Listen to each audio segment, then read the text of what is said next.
Testing, testing. This is the December 15th regular council meeting agenda.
Testing.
Oh, good evening.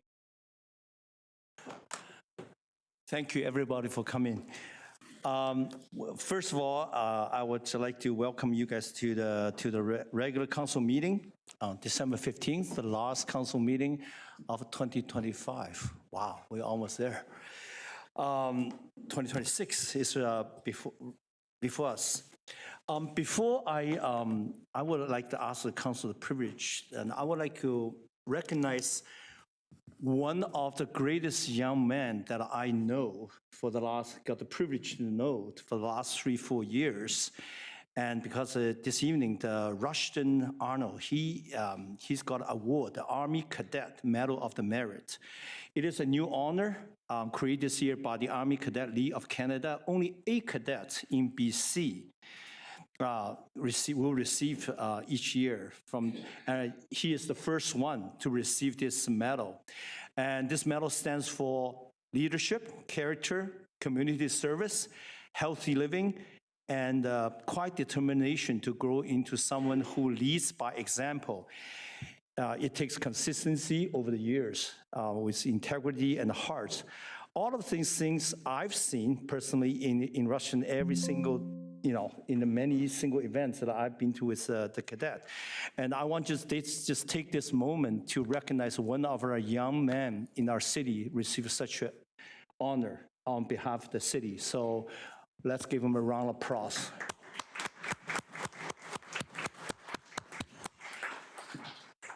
And with that, I would like to also recognize we are gathering together on the unceded ancestral land of Klini Tene, on whose land we serve and we live and we play and where this meeting is taking place. And with that, I would like to ask the council to adopt today's agenda in front of us. And I would like to have, Mr. Anderson, we may change one or two items in terms of sequencing. Yeah, thank you, Your Worship. So we have 8 items for handout that are listed on the screen there. Yes. And we'd also, I believe council would like to move item E5 to be considered after item C1. Okay. Yeah. Moved by Councilor Fazil, second by Councilor Polillo. All in favor of the amended agenda? Opposed? Carried. Minutes. Would like the adoption of the regular council meeting minutes, December 1st, 2025.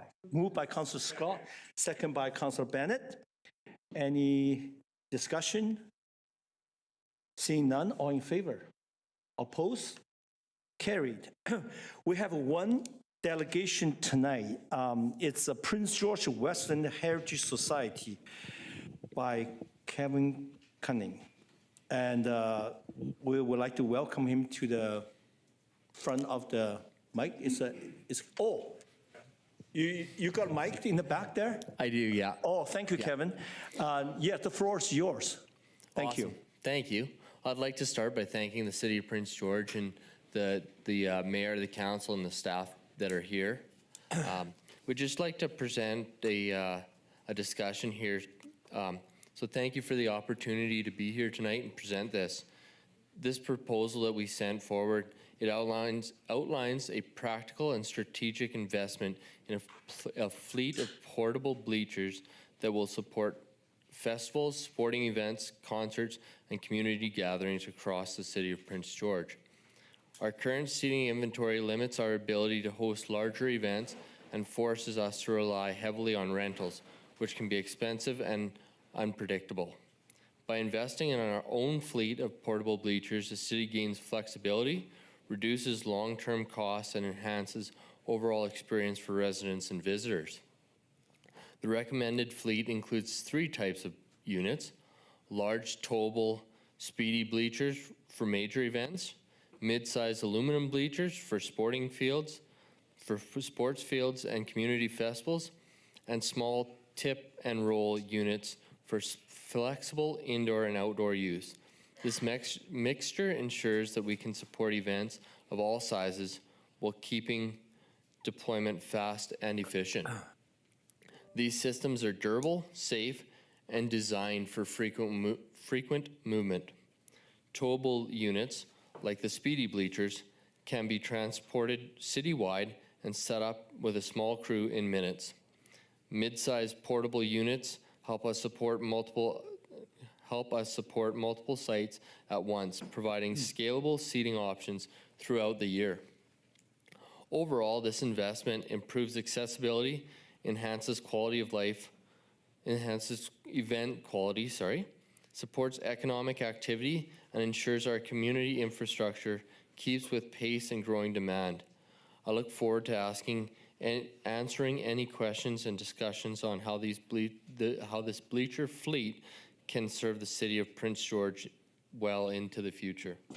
Some of the possible user groups that we've thought of are Prince George Youth Soccer, Silvertip Archery, lacrosse, speed skating possibly, the Ice Oval, Rodeo Prince George Western Heritage, Christmas parades, Cold Snap Outdoor Music Festival, Lawn Bowling, PG Lawn Bowling Club, Northern Canine, Working Dog Clubs, PG Motorsports, baseball, the multiple baseball fields. Now these groups that we just talked about, I haven't actually connected with to talk to them, but those are just, we wanted to give kind of some examples of where it could be used throughout the community, we think, and that gives a bigger opportunity for more economic impact for the city of Prince George and building the community that we all live in, and live, enjoy. Thank you for the presentation. I just want to first of all take this moment to congratulate you and your organization for hosting the 100 years PG Rodeo. It was another great success, and I have had the privilege to attend. A question, first of all, is do you have developed a rough, Class D budget for all of this in detail that you might want to share with us? We did forward some information about a couple different possible options of bleacher manufacturers and stuff. So then our thought was we'd bring that forward to you guys, to the city city staff members, to do some work to see what you guys want to do. And thank you for the 100 years. And we're really excited to, we got a big announcement coming up on Wednesday morning, but we got year 5 for Rodeo PG coming up here this summer. So thank you for coming last year, and we hope to see everyone there for sure.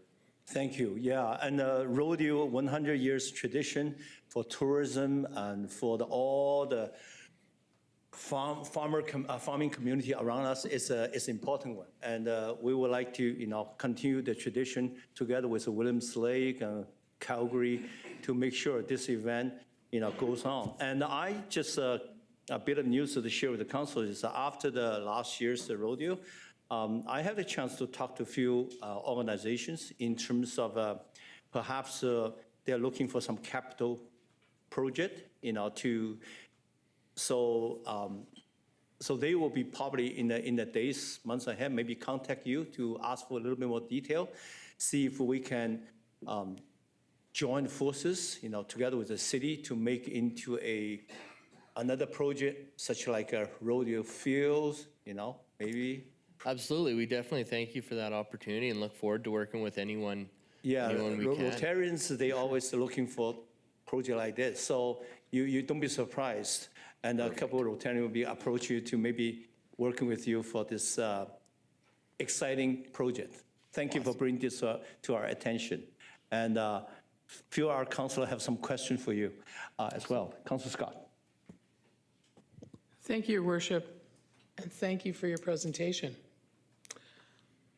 I, too, was curious about the relative cost of all of this, and I'm wondering, Your Worship, if it would be in order for us to refer this to staff to follow up on. Yeah. I would like to move that it be referred to staff.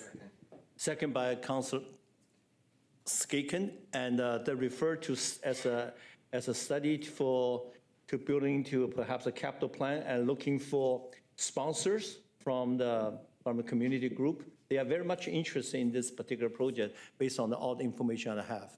So, Councilor Klassen. Thank you, Your Worship, and thank you, Mr. Coonan, for presenting this to us. Question I had was, I think we've talked before, and you have a need for these bleachers for the rodeo. And do you feel that there's quite a bit of need out there in the community beyond just the rodeo? I absolutely think it could be multi-purposed and used all over the city for tons of different events. And I think that if it's possibly one of those things that if you have it, then you have a bigger opportunity, and other groups are very interested in using this and growing their events as well.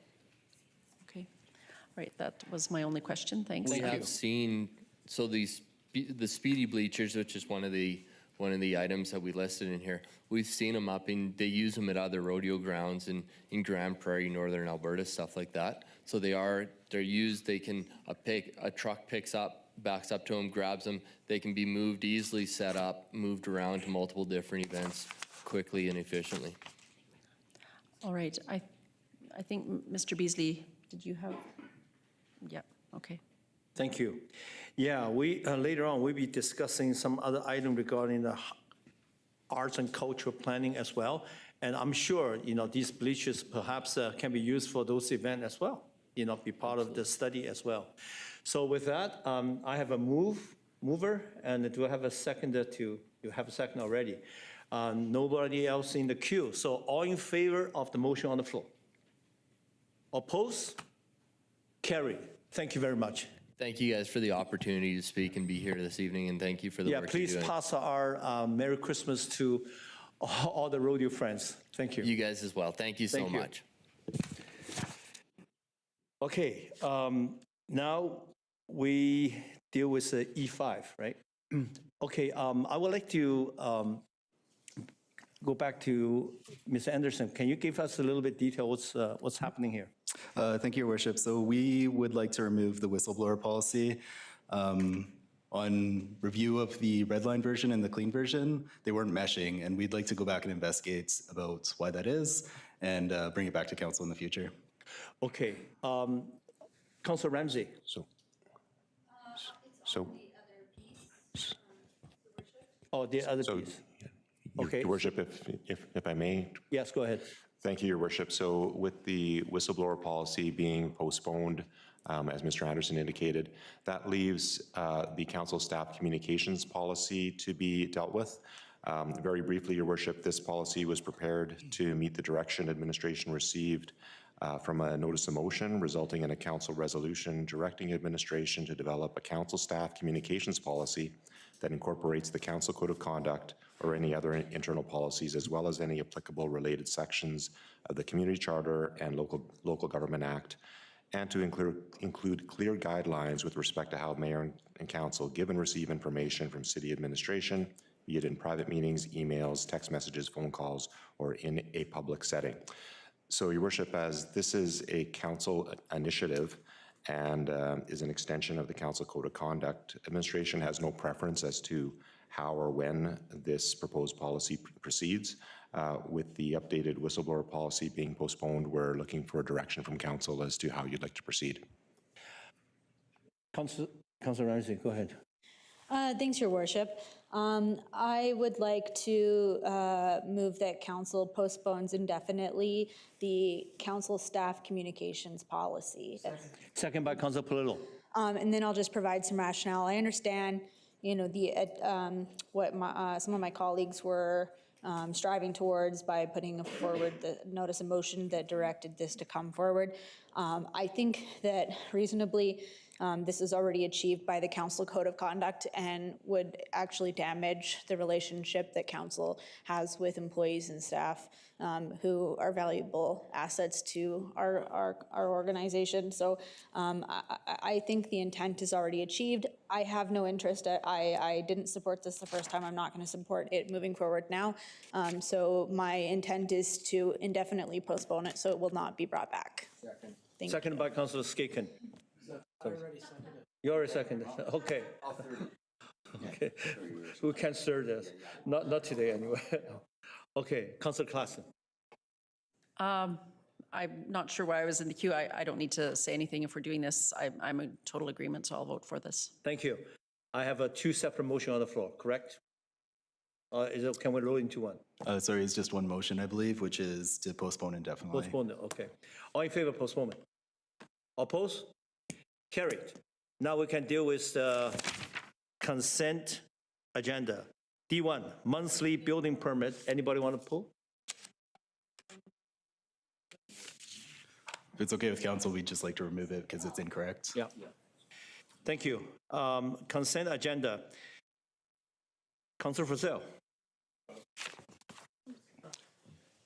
Thank you, Mayor Yu, and it's great we get this on the agenda at least once a month. Also, as this is the last meeting of the year, just wanted to highlight that this takes us up to November. The piece that really struck me is the number of single-family dwellings we get every month and how much that contributes to the housing that's available in Prince George. Yes, it's exciting to see the permit value numbers and the number of permits. Really great to see that, but I was zeroing in on those single-family dwellings because it seems like we're getting a lot of houses built every month.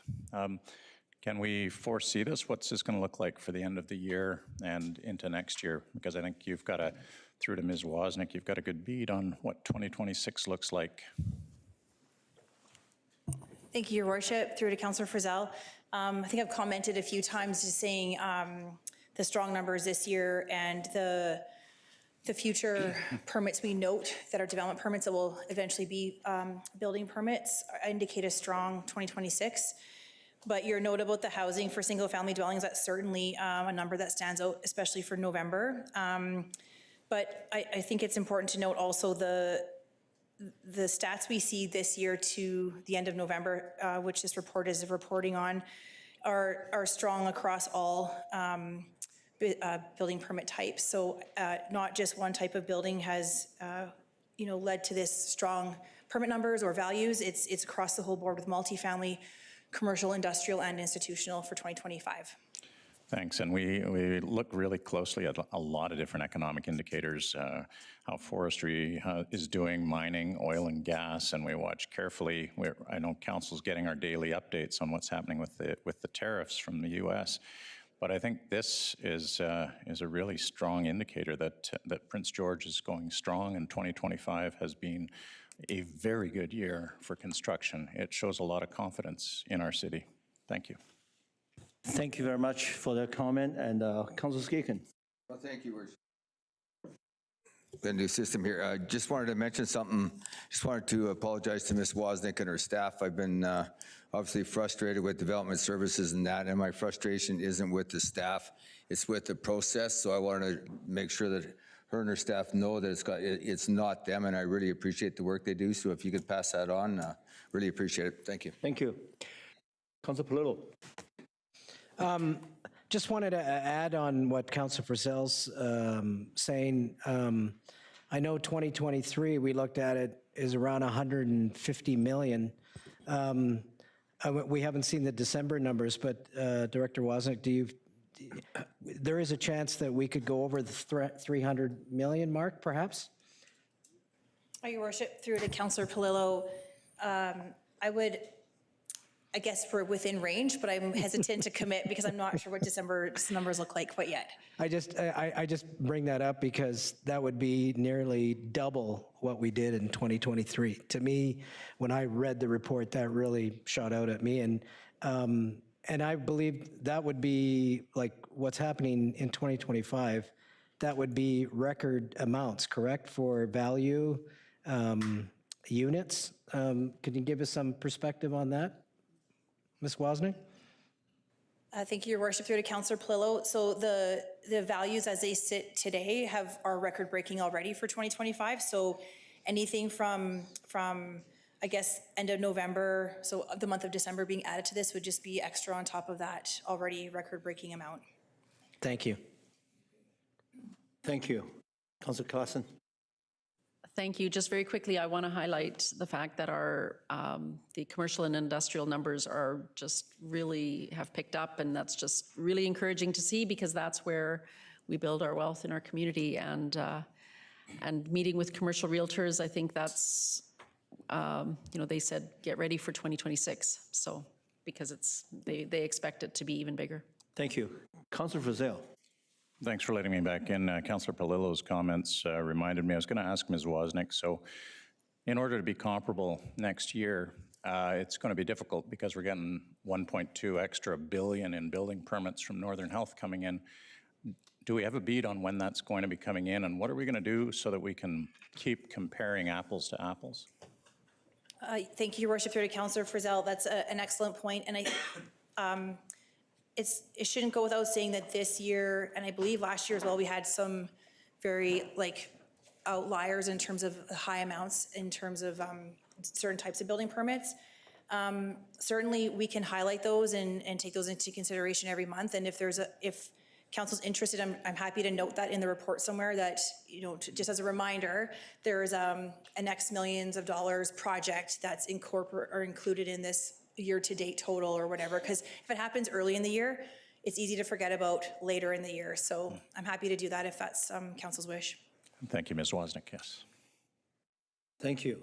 I just like to, this is a great news for Prince George, with all the houses and all the industrial activities, and we probably would eventually need more schools as well as the senior centers. Thank you so very much for bringing this report forward.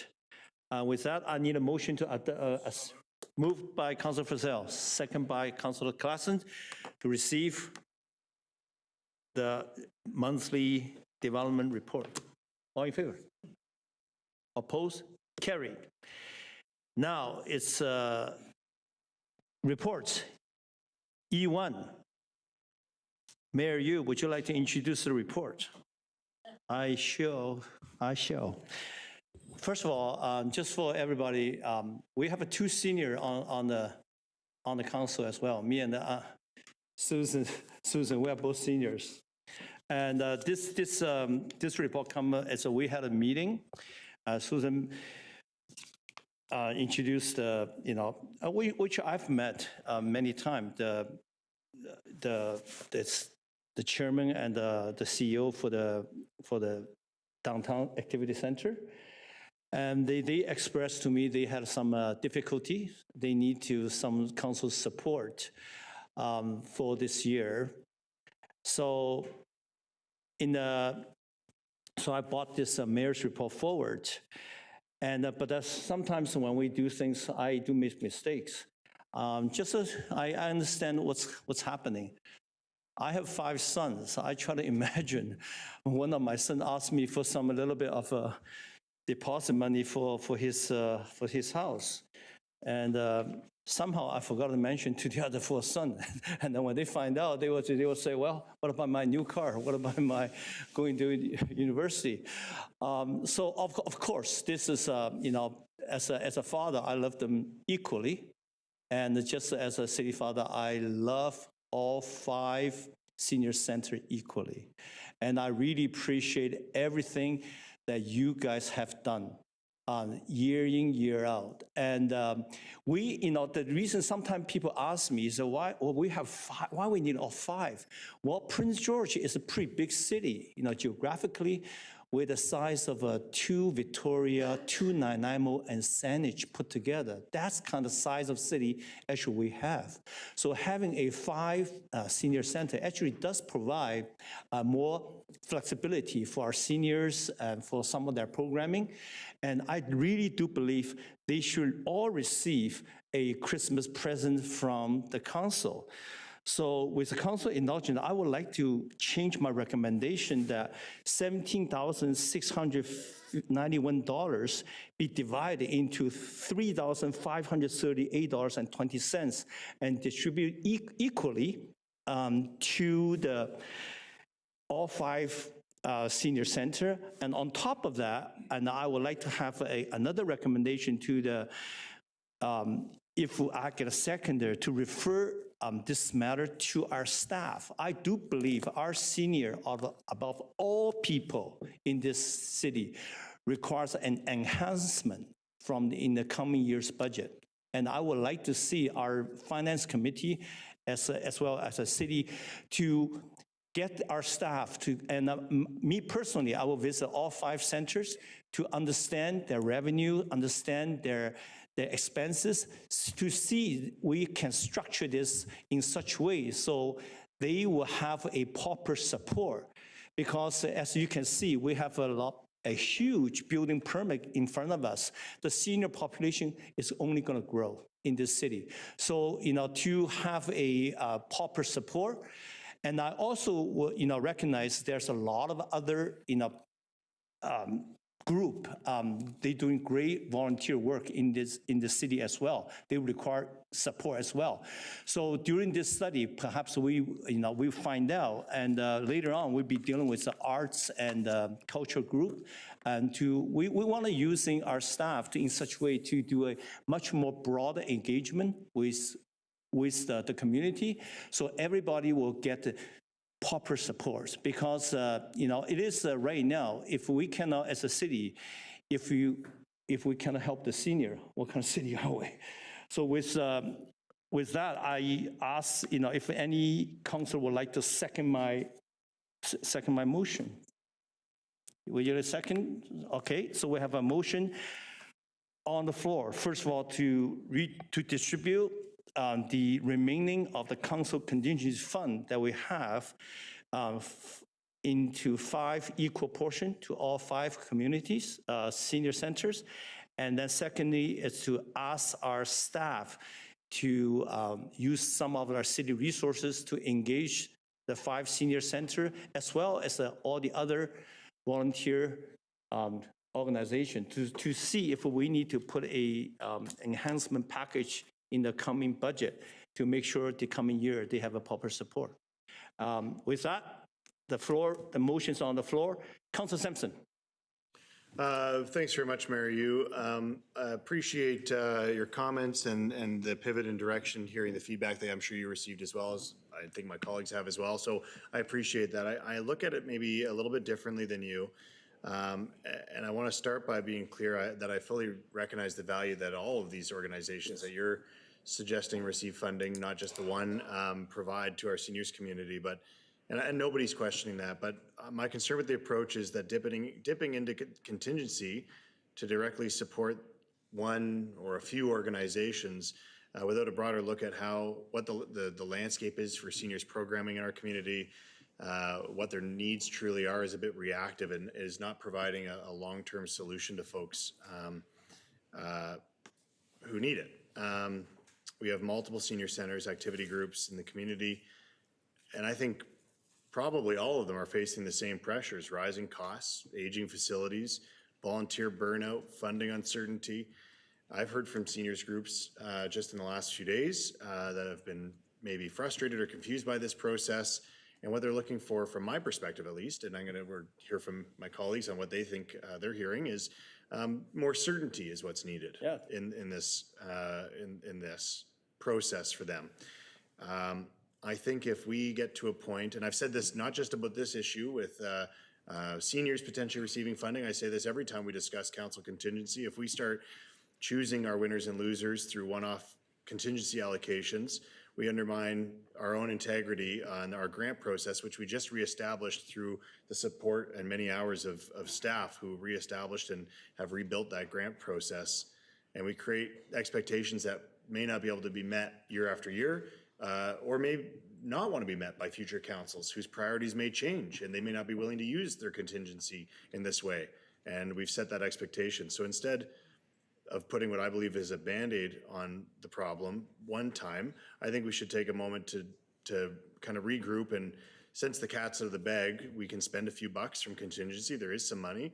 And I think what we should be doing is bringing the seniors groups together and having a facilitated session where we really hear from them, understand the pressure points that they're experiencing, see where the collaboration might be available, where efficiencies might exist, and see if there's a way that the city can, within our current structures, enhance what we're doing to make life more affordable, more enjoyable for seniors in our community.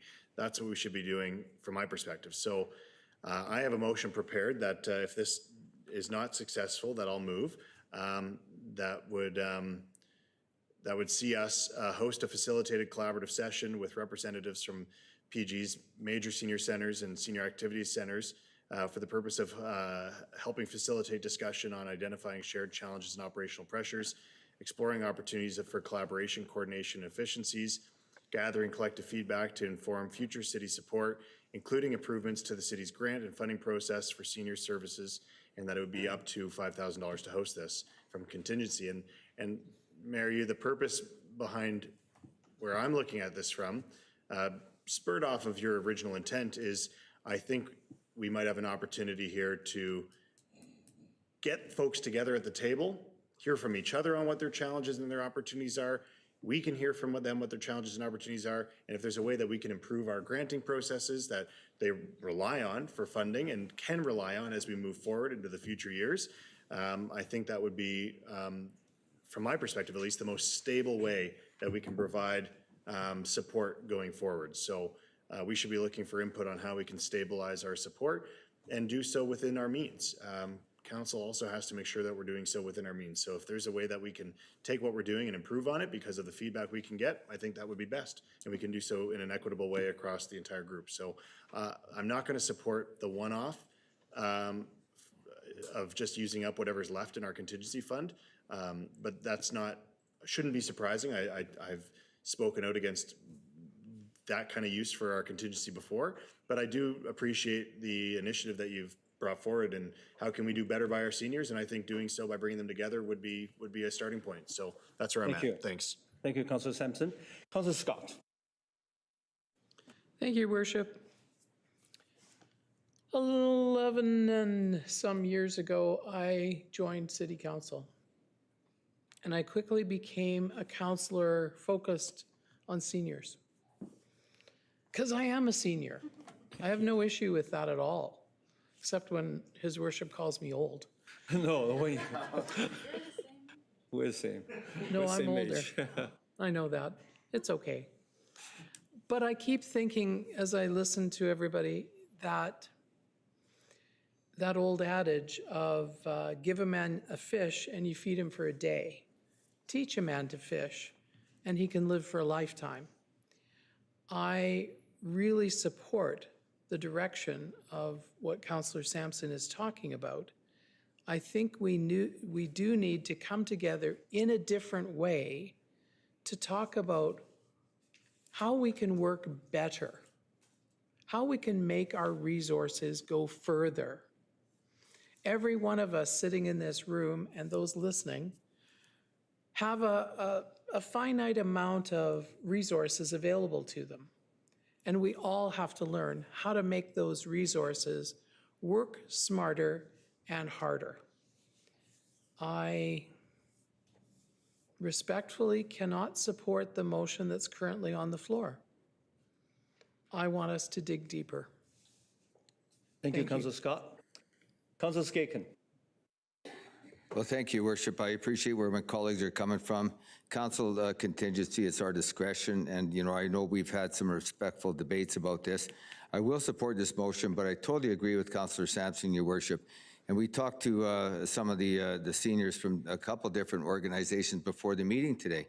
And I know Councillor Klassen was connecting with MLA Giddens. It's a bigger issue. The seniors, they're trying to write grant programs, and they're trying to serve meals basically at the same time. Like they just can't do it off the side of their desk or whatever it is. And it's a real challenge. And I definitely think we need to know what their challenges are, and I think one of the senior centers the city owns, and we lease it to them, or two, we lease it to them. There's a bit of a formula there, and I don't know if that would be an issue given them part of our council contingency, but I do think we have that fund, we could spend it, distribute it evenly. But I think that within the seniors organization, some of them have more challenges than others. And I think, perhaps some of them need to look internally as to, can they survive? Do they need to, join forces with other seniors organizations in that? But that's not for me to determine. But I do think definitely that we need to get them together, talk to our staff, and just find out if there is a way where we can just collect the information. Councillor Frizzell being the chair of the Intergovernmental Committee, we're going to go to the FCM next year. Maybe there's more opportunities for different senior funding programs, but I think no matter what, Your Worship, you brought attention to an important issue, and these folks need our help. And I'm a senior right now, at least as far as Value Village and the Hospice Restore, but I'll be 65 in a couple. Welcome. In a couple years. Yeah, and I mean, we need to support them, and the seniors organizations and their meals and everything they do. They're a place for people to go and get together with friends and that. So I will support this. If it passes or doesn't, I think that we need to also look at what Councillor Sampson has said and somehow bring people together and figure out, is there a thing we can do collectively? And those groups can decide internally what they need to do to, tighten things up if they can. So, and thanks to the groups, Kathy Nadlin and all the other seniors out there that wrote us, phoned us, and turned up tonight because they're passionate about this. So Absolutely. Thank you. That's all. Your passion is our passion as well. Thank you, Worship. Councillor Frizzell.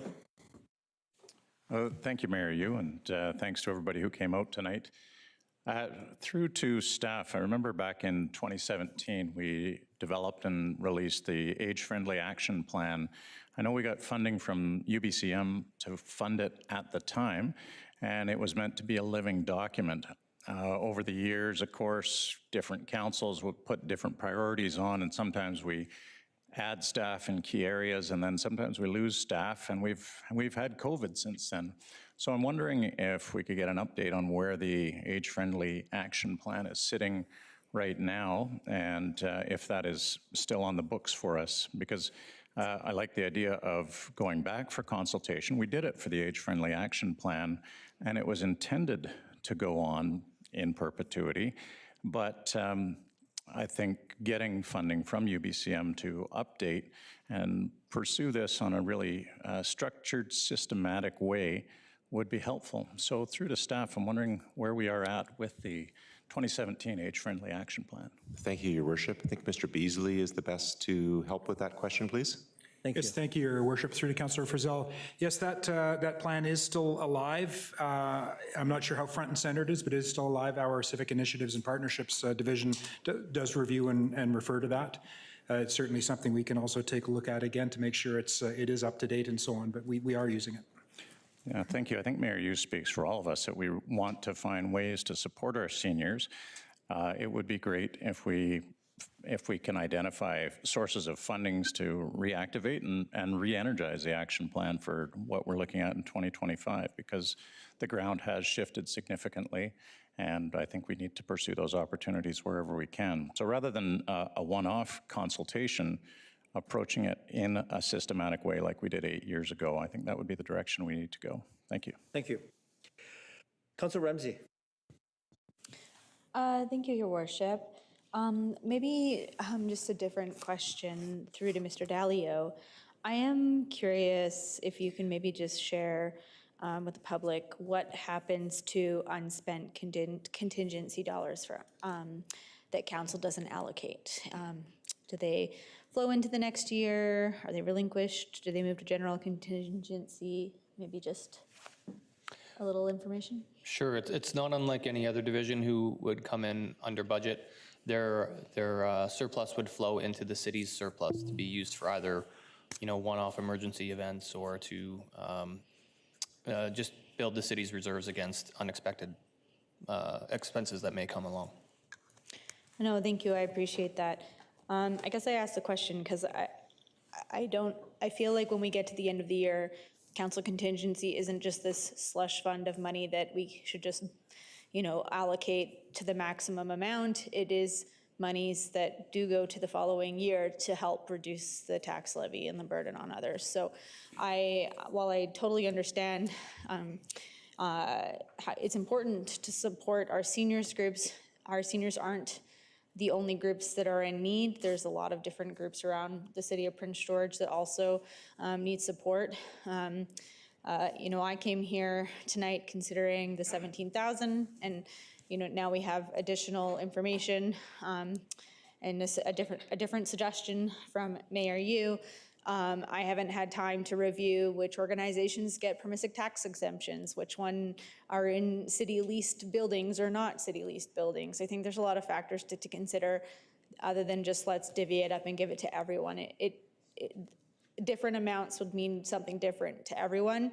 And I don't think it's a matter of splitting it 5 ways is a way to get equity out of it. Personally, I think the greatest equity is to leave it unspent and move it forward to the next tax year so that it does sit in surplus and relieve some of the pressure off of next year.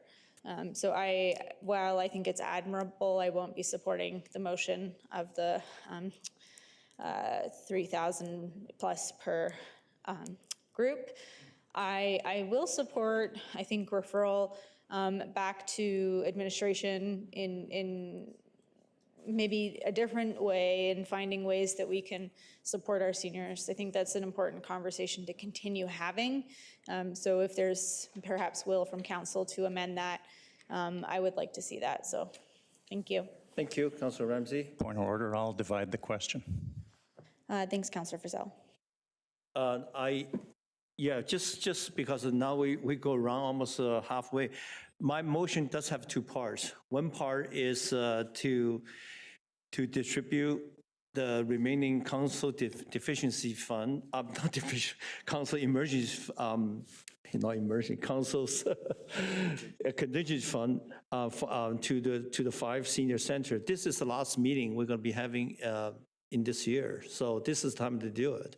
And I think if we, as a city, I don't think there'll be another request coming for this fund in this year because there's no more meetings. And I do have a 2-part of this, and I just want to remind everybody, it's these council seniors, the seniors, they are taxpayers as well. By saying, rolling into the tax, reduce the tax levy of this few $1,000s. So when we talk about maybe 0.001% of a city budget, I don't think this is an argument. And also, the second part of my motion exactly what Councillor Sampson and Councillor Scott has put forward. It is to ask the administration and to engage all the seniors and to understand, their revenue, to understand a little bit more about their expenses and structure in such a way. So how can we, as a city, give these senior group more long-term support? Perhaps we even need to get some sponsorship going for them as well. This is our elders. This is the citizens build our city. If we cannot help them, tonight, that's why I'm really, there's a 2. Perhaps I can break that onto 2 motion. One is already moved as a 2. Okay, so we have to vote it is and then go from there. Okay, Councilor Klassen. Yeah, I was noticing that people hadn't caught the second part of the motion, and so it is 2 parts. Yeah. And directing our administration to engage with senior organization is the second part. And so I'm going to support. Thank you. Thank you. Before council really dissects that first motion, I wanted to make sure I captured the intent. So right now, that number that's on the screen, the 17,691, we were underspent on the 30th CN Center anniversary event. I just don't know exactly by how much yet. So I think it'll actually be a higher number. I don't want to come back to you with a Q4 council contingency report and go, Chris, you told me it was 17,000. So you could either give me the latitude to, once I know the exact number, divvy that number up by 5. 5, yes. Or you could give me a safe number that I think would be 20,000 even and just give everyone 4,000. Yeah, minimum. This will be the minimum. We might get a little bit more because we have a little bit of money coming from the other project. My intent is to divide 5 ways. And I think this is a very small token of our appreciation for what they've done for us, for the senior, for our fathers, for our mothers. And this is I think we as a city, we owe it to them. Councilor Bennett. Thank you very much, Your Worship, and thank you for the different motion than what was published in the council agenda package. I know coming into the meeting, I had spoken to numerous residents about the concern of supporting one senior center over another, and how that could be, how that could be viewed, or kind of doing so outside of the normal granting process. So I'm having an easier time with the new motion. I will say there are still some concerns that I have that I keep going back and forth in my head about. One is, just because we have a budget doesn't mean we have to spend it.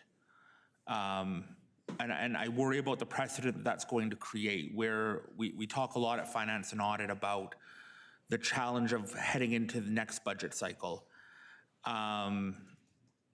We talk about the fact that we're looking at conversations about a fairly significant tax increase is a conversation around the table, and that's just to maintain the level of service that we currently have.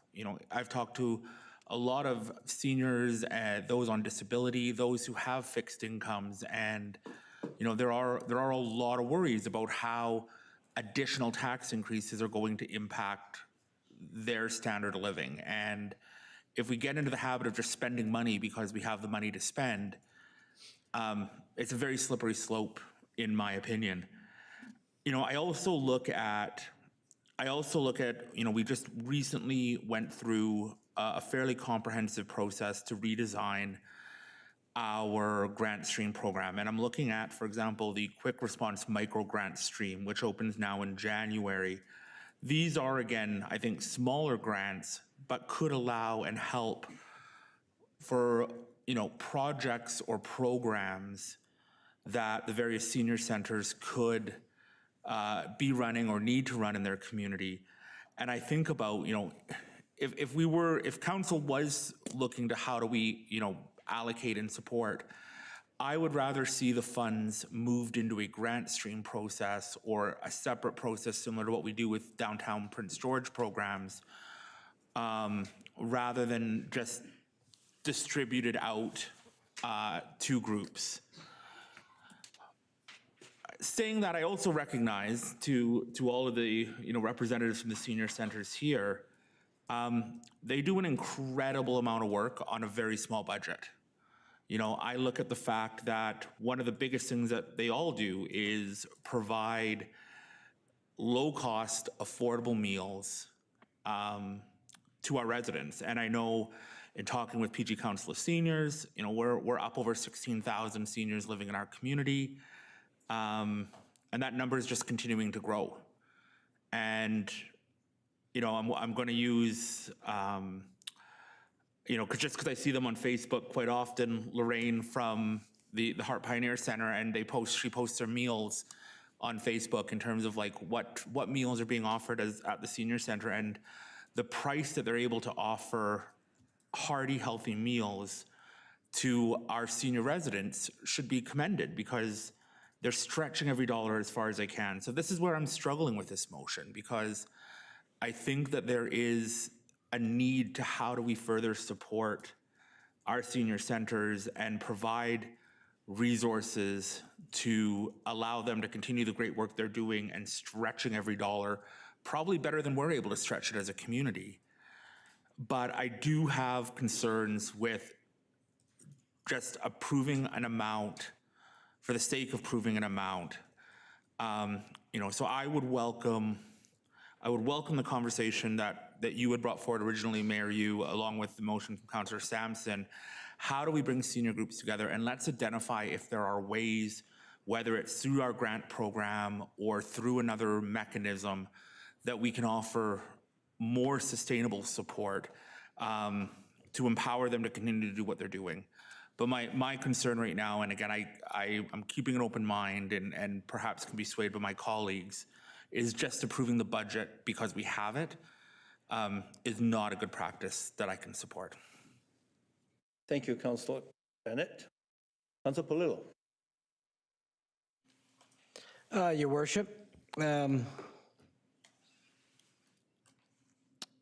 this motion is very well intentioned, very well deserved, but the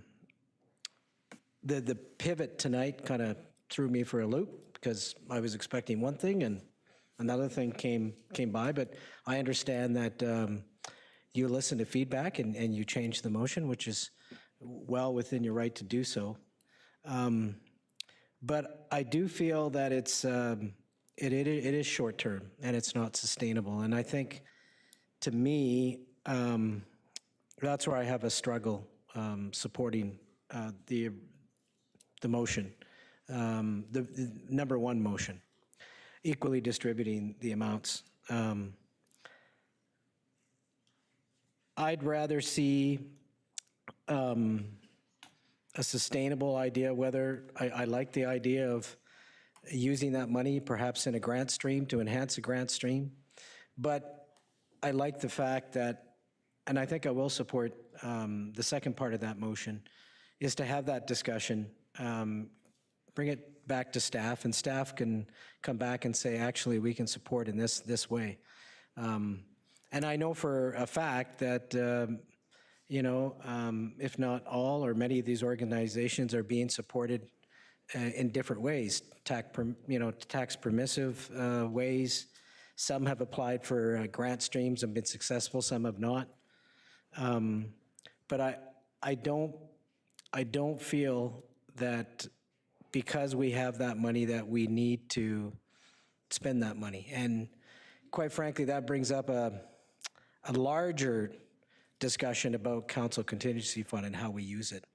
And I'm not going to bring that discussion up here tonight. I know at Finance and Audit, I had suggested that that's something I would like council to look at in budget discussion.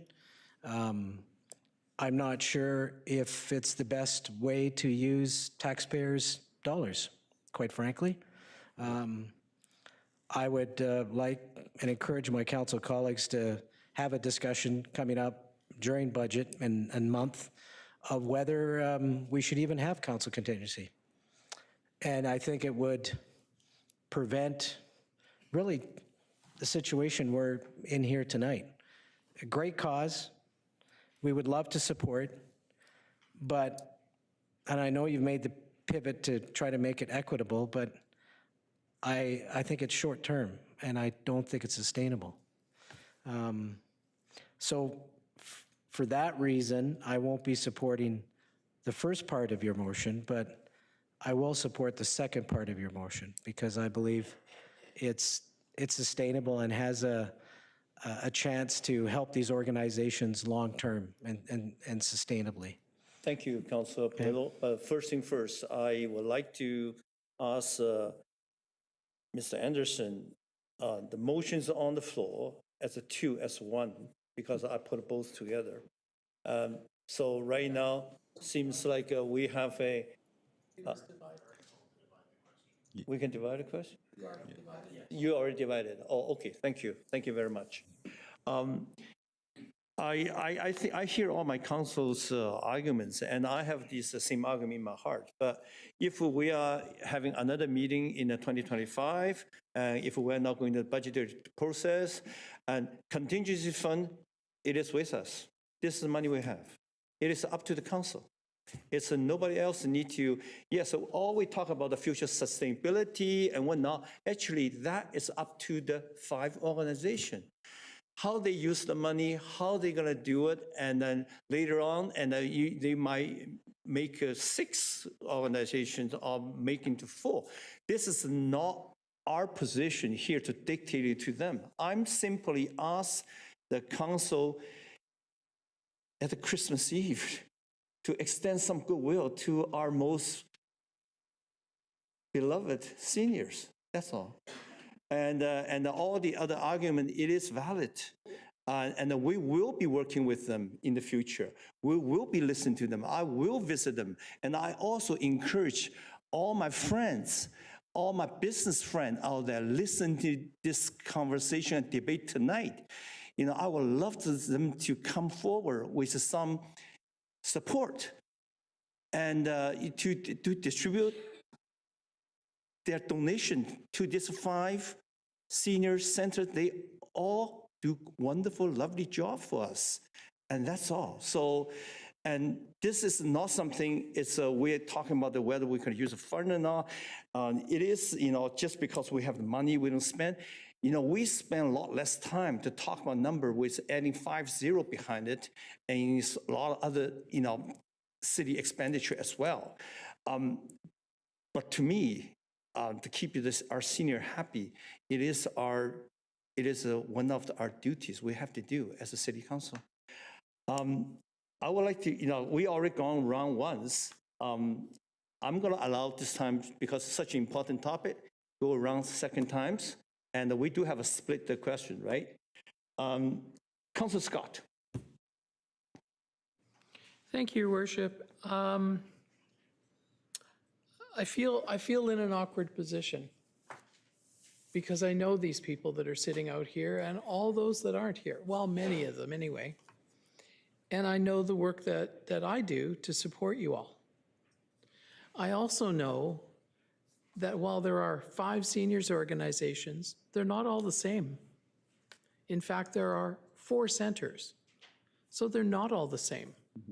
So this is a difficult one for me. I appreciated Councillor Frizzell dividing the question, and I'm hoping that when we come to it, that number 2 is amended. Thank you.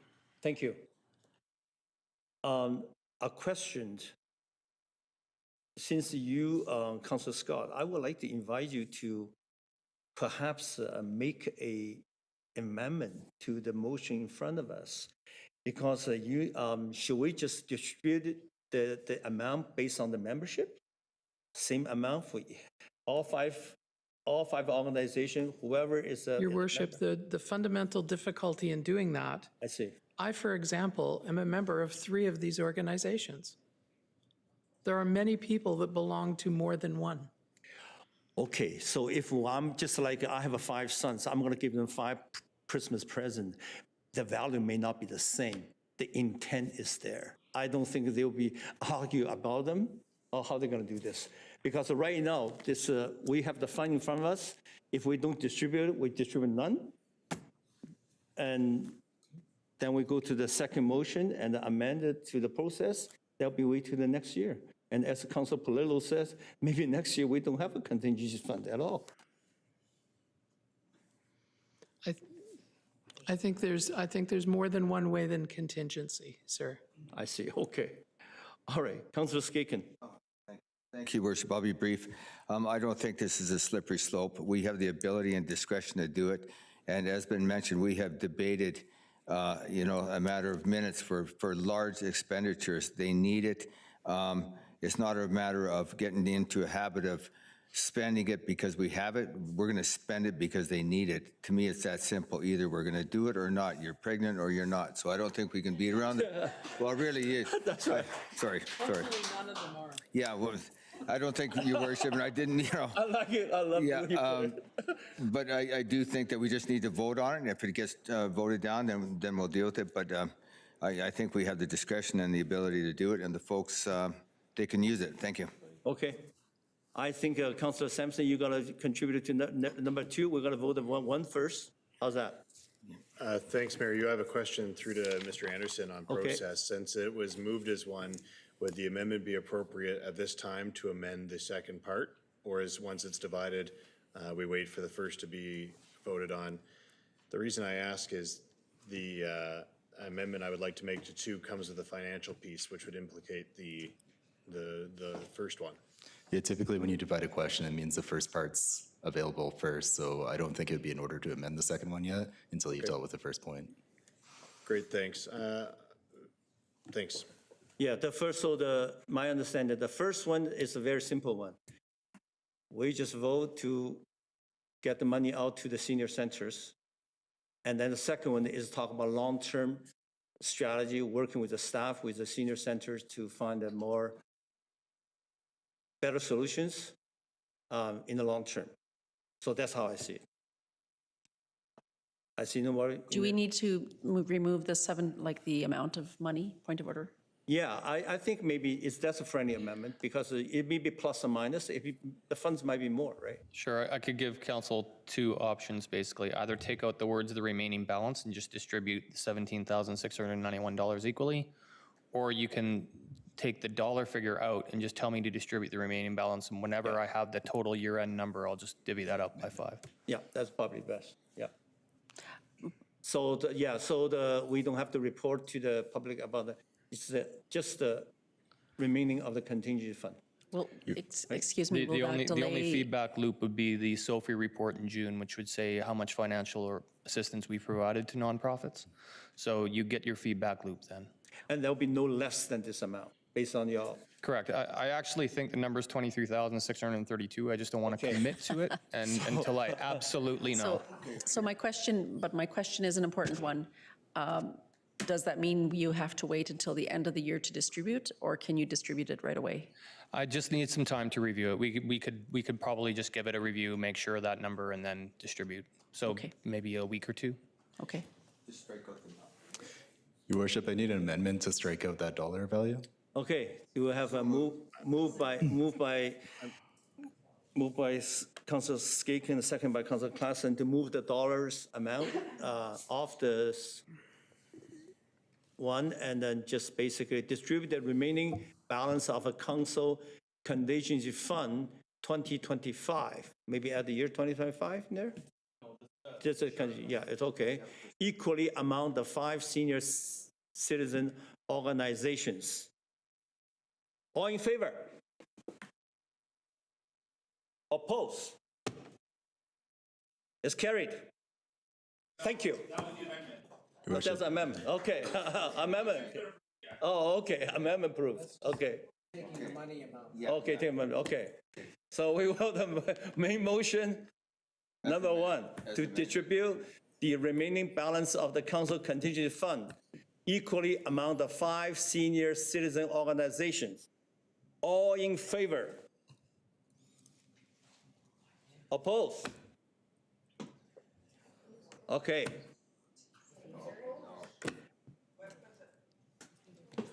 So it's defeated.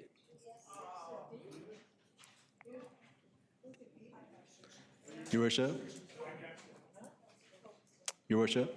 Yes. Just a reminder to the gallery that they have to be quiet during the council yeah, proceedings. okay. Thank you. If I can remind the gallery, we do have a council meeting going on. Thank you. Please exit quietly.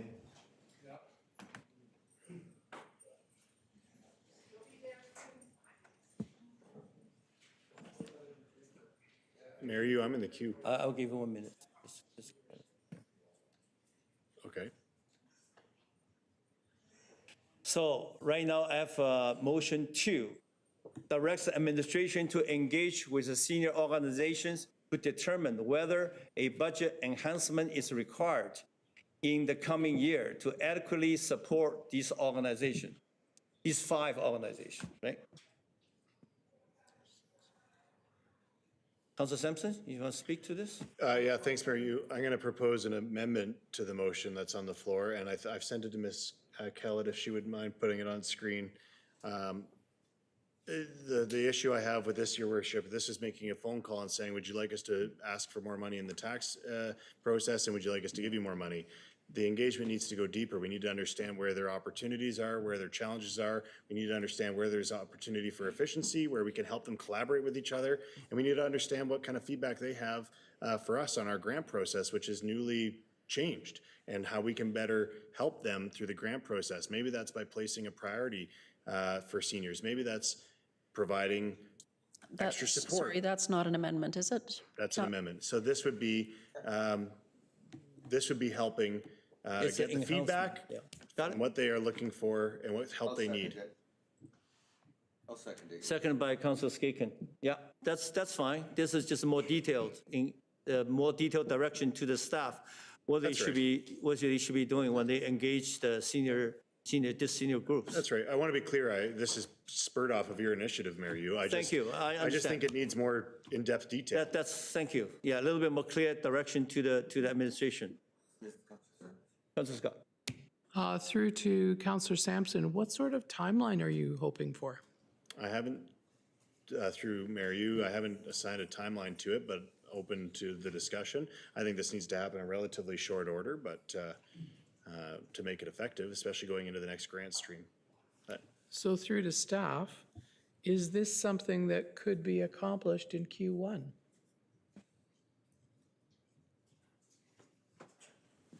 Your Worship, through to Councillor Scott, if council gives us this direction, the answer is yes. Yeah, we'll make it a priority, and just to expand on that a bit, if we are going to in any way tie this to the grant process, I'm just being a little bit careful what I'm saying, because the grant process opens up fairly early in 2026. So I'm just trying to see. I want to make sure it's realistic to do that, but one way or another, planned. for some portion of the 2026 grant stream, we would need to get on this pretty quickly if we're going to turn to council and ask for further direction on how we allocate grants and whether we're doing more emphasis on seniors, centers, et cetera. So anyway, long story short is we'll make it happen. Beginning of February, sorry, is that too early? Sorry, Your Worship. When's the budget? We need to pass the budget, which day? As of right now, council has approved a 3-year schedule basically as to how the grants program increases in dollar value figures that are available, but the criteria is established by council. So if this conversation with the senior center results in them being eligible for grant streams, they would have to share it with the existing pool of resources. Council we wouldn't have a number in time for the January budget discussions. That's a for sure. Yeah, with that, I want all my friends out there, whoever are watching, please find a way to donate to the seniors ASAP. Thank you. Andy. Your worship, just for timing, the limited duration grant streams open in January, and then the MyPG grant streams open in March. So for the limited duration one, which a couple of these organizations already get limited duration grants, by the way, it's too quickly, it's only a couple weeks away. For the March MyPG grant stream, we could get on this early in January. Regardless, I think if we make this into a sort of first quarter 2026 exercise to be incorporated into future discussions about MyPG grants and so on, I think we could accomplish that. Okay, thank you. Councilor Frizzell. Thank you, Mayor. You through to Councillor Sampson on the amendment that you proposed. Is it about helping the organizations themselves? Because I mentioned earlier that city is already guided by the Age-Friendly Action Plan, and Mr. Beasley's confirmed that that's something that's still a going concern. So is this simply to keep the organizations alive and well? Is it to guide for administration and how to make sure they have a healthy, sustainable environment? Are we aiming at seniors or seniors organizations with this amendment? The intent here through Mayor Yu to Councillor Frizzell is seniors organizations, helping us understand them more. So if there's opportunities the city can take to support or be more efficient in what we offer already, then that'd be great, or change what we're offering, but also bring them together for a discussion to see if we can support them in offering what their services are in a better way as well, having them help understand each other in a better way as well so they understand what each other are offering. So it's about their organizations, not about individual seniors. It's about how these organizations can continue to help seniors in our community. Excellent, thanks. And then through to Councillor Scott. The Council of Seniors, does it convene all of those organizations already? Is it a connecting point for all of those separate organizations already? Yes, it is. Annually, the Council of Seniors takes nominations for a board, and all of the member organizations have representation to a monthly advisory committee. Seems to me like that organization should be one we're talking to pretty deeply if we want to help seniors. Yes, and they have had some of these conversations already. Excellent, thank you. Thank you. Councilor Polillo. I'm just wondering about the $5,000 from council contingency. Is that needed, Director Beasley? Like, is that like? Can we do this without spending money from council contingency? Like, I don't know. I understand the intent, or maybe Councillor Sampson. There's probably going to be some hard costs, but I don't know. I'll comment that it says up to, and so provide staff with room to provide for costs and needs for the facilitated session. Ideally, it won't cost a full $5,000, but that gives them the room to be able to bring in if they need support. That's an expert in the seniors facilitation field, whatever it may be. It gives staff some room, but it's up to, not a hard $5,000. So this would perhaps pay for a facilitator, like an outside facilitator? Okay, just some clarity, okay.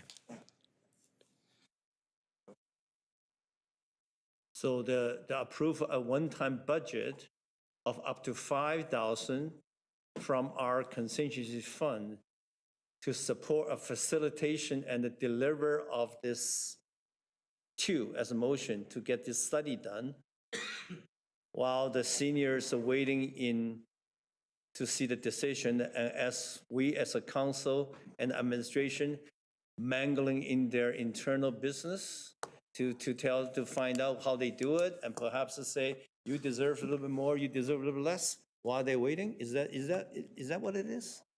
No? I just want to get it clear. What is a 5,000 facilitation? I think this should be done free, should be on our city. We should be the one to engage it. I intend to go there. There's no reason to spend the $5,000. What is that 5,000 for?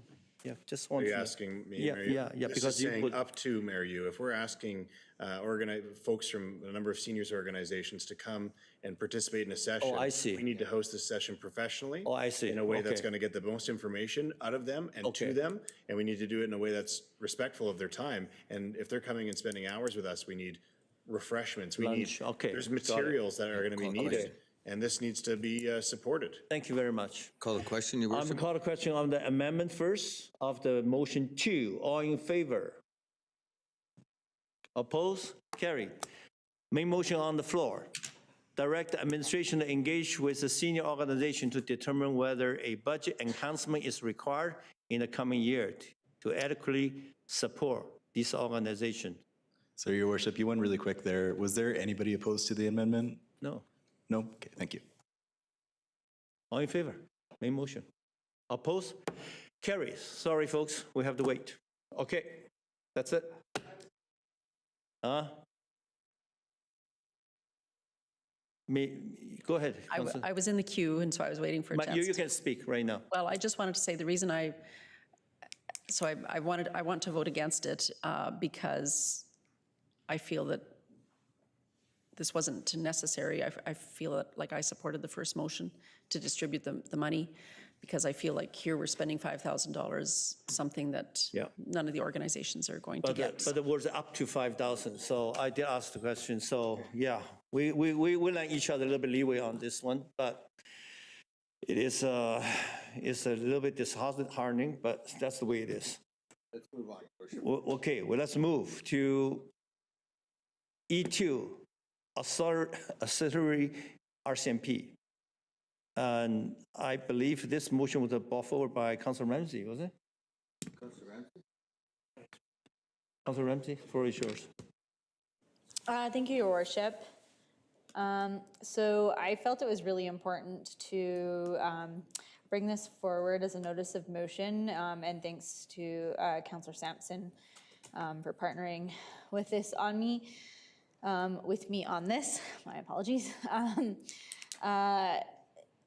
Auxiliary has been really something that's been in Prince George before. It's not new. Essentially, the RCMP officially launched Tier 3 of the new auxiliary program for community policing programs in BC in 2024 in April.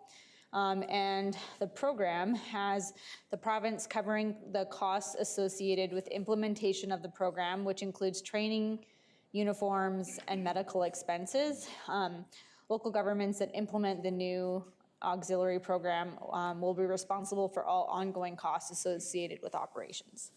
So the motion that I'm proposing today with Councillor Sampson is that Council directs administration to return a report on the auxiliary RCMP program that provides information and considers a submission of a formal request to join the auxiliary RCMP program through the local Prince George RCMP detachment and through the RCMP website, as well as UBCM resources. That is the path to follow in order to proceed with this.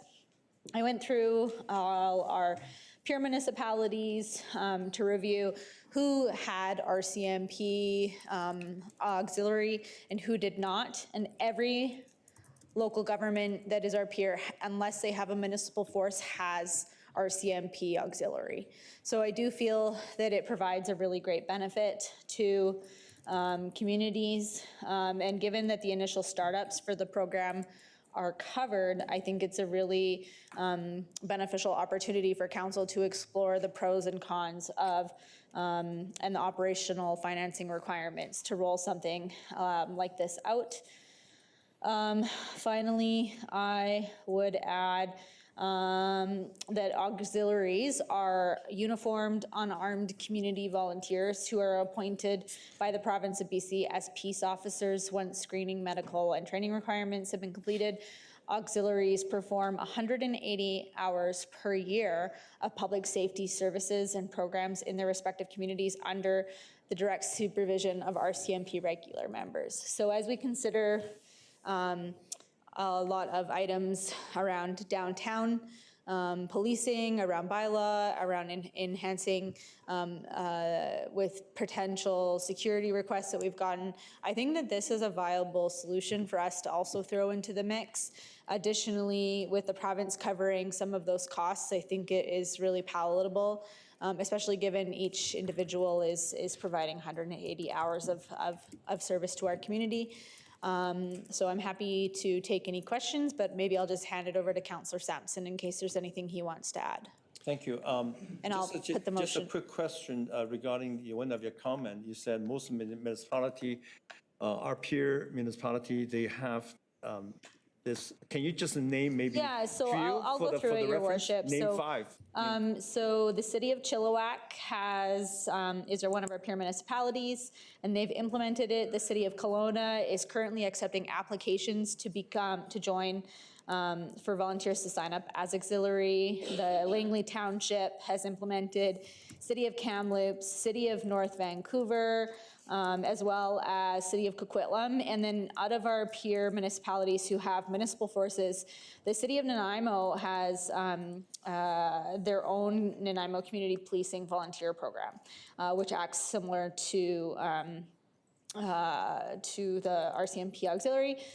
So it's just really City of Victoria, Corporation of Delta, and District of Saanich that all have municipal forces, but they have more control over that with their police boards. So I'm assuming that's the reason why they don't have auxiliary, but also because they're not eligible. So I'll move the motion and then maybe pass it over to Councillor Sampson to add more information. Yeah. Thanks, Mayor Councillor Yu, and thanks, Councillor Ramsey. I could just say ditto. There's just a couple key points that I had written down that I wanted to hammer on.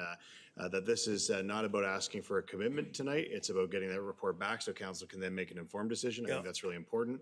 Staff can go away, do the homework, and then come back to us so we can make that informed choice. The auxiliary programs launched a few years back, and the biggest piece that's standing out to me is the startup costs are provincially covered. It's a low barrier access for municipalities like ours to get in and see how we can best utilize this. So I'm looking forward to the report back, so long as this passes.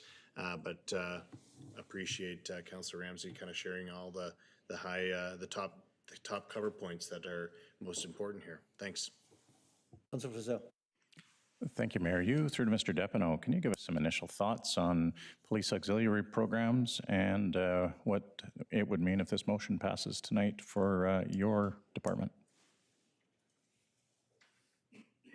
Thank you, Your Worship. Through to Councillor Frizzell, if directed to do so, staff will be happy to produce a report and we'll consult with the Prince George RCMP detachment on this topic. Thank you. And thoughts on auxiliary? It implies to me that we would take on some responsibilities already, things like training and suiting up and additional costs, but we all know that the cost of an RCMP would probably be less than an auxiliary. Do you have some initial thoughts on adjusting our force to add auxiliaries? Thank you, Your Worship. Through to Councillor Frizzell. So the auxiliaries are volunteers, so that labor cost isn't there. There are 3 tiers of auxiliary policing, is what our understanding is from the program. Currently in the city of Prince George, the citizens on patrol largely function as tier 1.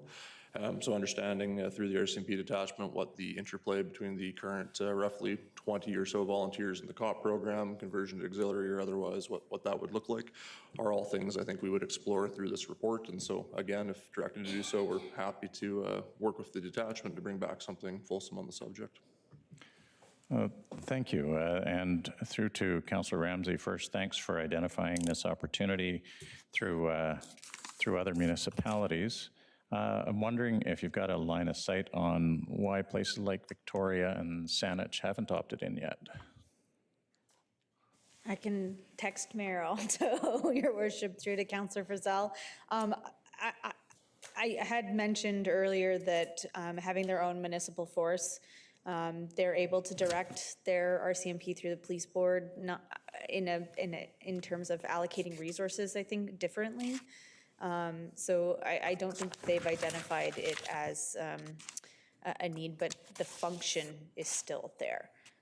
They're also not eligible, because they're not an RCMP detachment, they're not eligible for the RCMP auxiliary program. So the auxiliary officer has to be paired with an RCMP member, and it can't subsidize like a position. It can't act as like a filler for one FTE. But what it does add is additional boots on the ground. So you would have your auxiliary always partnered with the RCMP officer. So I do think it adds those extra eyes, increased presence. 180 hours per individual is not inconsequential. It's quite a significant amount. We've had auxiliary previously in Prince George. It was very popular. I think when it left, there was call to bring it back. And so this is an opportunity to really look at that. So thanks. Great, thanks. And just on a final thought, doing the homework, it looks as if the RCMP detachment itself has to do the request. Do we have the capacity, Mr. Depineau, to direct, or would we be, on the outcome of this, be requesting that RCMP ask for the Tier 3? Thank you, Your Worship. Through to Councillor Frizzell, so certainly I think there's opportunity to engage through a couple of different means to ask the OIC for their feedback on the program and to initiate such a initiate an auxiliary program. They have provided some feedback, and I know they'll be here presenting in January, as well as other opportunities for council in the near future, and it might be a benefit in addition to whatever directions given tonight to inquire how the detachment is viewing approaching the auxiliary program and citizens on patrol. Fewer costs, more boots on the ground. This seems like a win-win. I'll be supporting it. Thank you. Councillor Perleau. Your Worship, I've been, I think, well, ever since I've been on this council, a supporter of auxiliary. In fact, I remember asking the superintendent in charge, the previous one, about auxiliary and why we weren't doing it. So to me, this is, it is a win-win. It's quite frankly a no-brainer, in my opinion. These are highly trained volunteers. It's, as referenced, more eyes on the street, more boots on the street. As you see, many of our peer communities are doing it. And I know we can't direct the RCMP, but we can certainly, as a council, share our priorities. And I think this is a priority program that should be implemented. And quite frankly, I think should have been brought back sooner than now. I think had the discussion, quite frankly. So I fully support this. I really think this notice of motion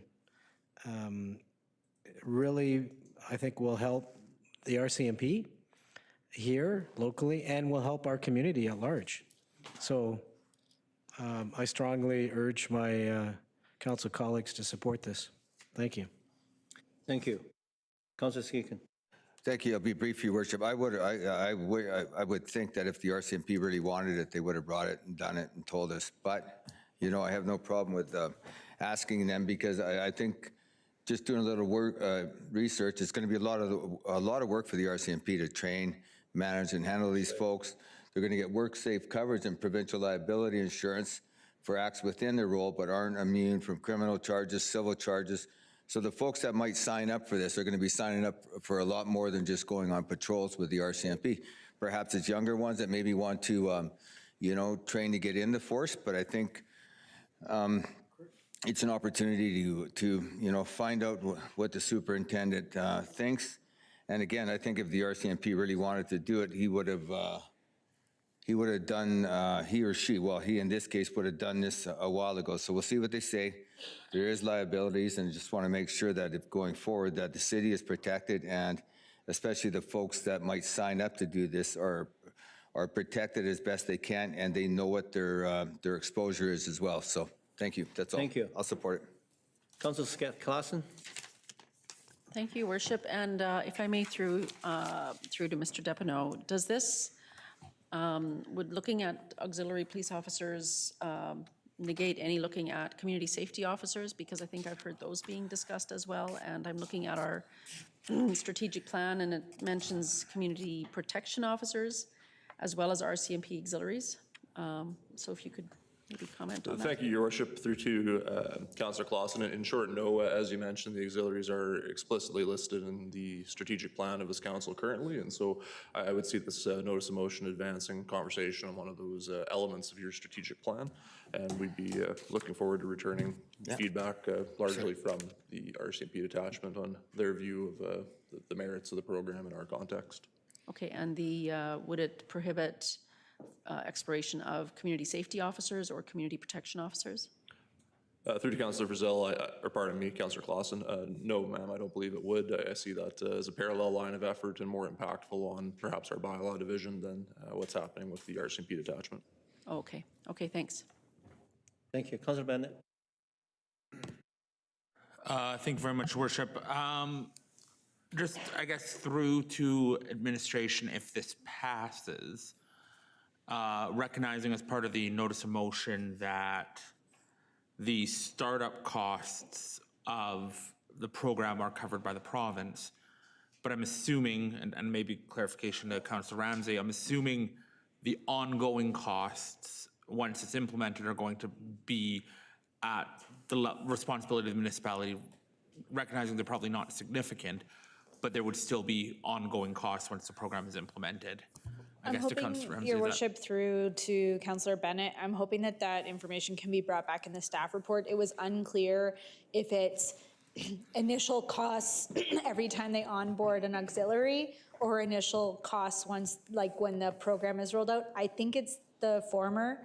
So really ongoing elimination of training and uniforms, but would really just look for staff to confirm what exactly operational, the operational financial component is. It wasn't clear in the RCMP resources on their website or through UBCM, and they each just defined it as operational costs. So yeah, no, I appreciate that, Councillor Ramsay, and I think that was the intent to staff is if we can know basically what the cost of signing up is, then we know we can make an informed decision. Thank you. Thank you. It has been on my mind ever since I became a mayor, to every time I met with the RCMP superintendent to discuss where the resources best spent to increase the public safety for our city. During our discussion, it is always when this auxiliary RCMP came up, basically it's first we have to recognize that Prince George is we have a huge footprint. Again, size of 2 Victoria, 2 Nanaimo, and Saanich put together. So the RCMP normally rides in the vehicles, and having auxiliary police with them, they will be riding, with vehicle. And the way the operation here we're going right now is not exactly gear, have one RCMP officer in there and one auxiliary. That's not the setup we have. And tonight we're also going to be discussing E12, which is really specific, our requesting piece to see how do we enhance the C1 zoning using our very limited budget to enhance the public safety. But this is not a directive. It's not a direction.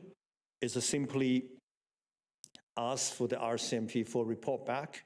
I do recognize there's a tier 1, tier 2, tier 3.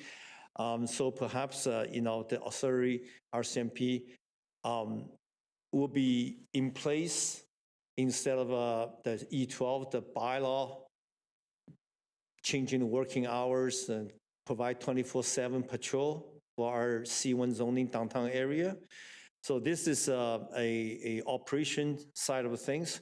And I don't mind to have this report back. I just want the council aware of why is this has not been implemented. It's a little bit more complicated than that because it does involve costs and the effectiveness of the costs, and also insurance, assets of value versus the spent money budget on the bylaws in the downtown area.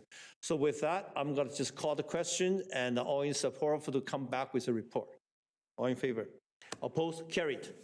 E3, Standing Committee on Intergovernmental Affairs Delegation Budget Requests. Councilor Frizzell. Thank you, Mayor Yu, and thank you to Councillor Sampson, Councillor Scott, Councillor Skaken on intergovernmental affairs. It's been an incredibly successful year. As you know, most of the problems that occupy a great deal of time in this chamber have become provincial and federal ones, and this is simply a request that we forward to the budget discussion, an increase for not just one trip, but 2 trips to Victoria and 1 to Ottawa next year. If passed, then we will consider this during budget. I so move. Councilor Bennett. Thank you very much, Your Worship. So to confirm this, and for the public, we're referring this to budget. So is this going to be built as a enhancement budget, or is this going to be, if approved, it will just be built into the committee's budget and part of the overall? Oh, thank you, Councillor Bennett. Yeah, I should have been clear on that. No, this is just shifting existing budget resources from economic advocacy to the intergovernmental affairs, which has now taken on some economic advocacy. My other question, I don't know if it's through to you, Councillor Frizzell, or through to Mr. Dalio. I'm just wondering on the budget that's in here is the same for a flight or a trip to Ottawa as it is to a trip to Victoria. So I'm just wondering, I know quick glances at flights, the flights to Ottawa are significantly more than the flight to Victoria. So I'm just wondering if the hotels balance that out, or if that's maybe just a discrepancy in the budget. Sorry, Councilor Bennett, I can't answer that. I was brought in to discuss process, but I wasn't the person who created the $16,000 estimate. Okay. Thanks, Councillor Bennett. We did have our staff go back and take a look at it based on our existing trip to Victoria. Not all committee members go all the time to each of those events, so this is an up to and including. Okay, so this would be a $16,000 total, not necessarily, so if all 4 went, whatever would be outside of this would need to come from their existing council expense? Yeah, this is an enhancement. So if there was additional travel outside of this, it would be on the committee, on the individual's expense. We have a limit to what intergovernmental has, and this would be it. All right, thank you.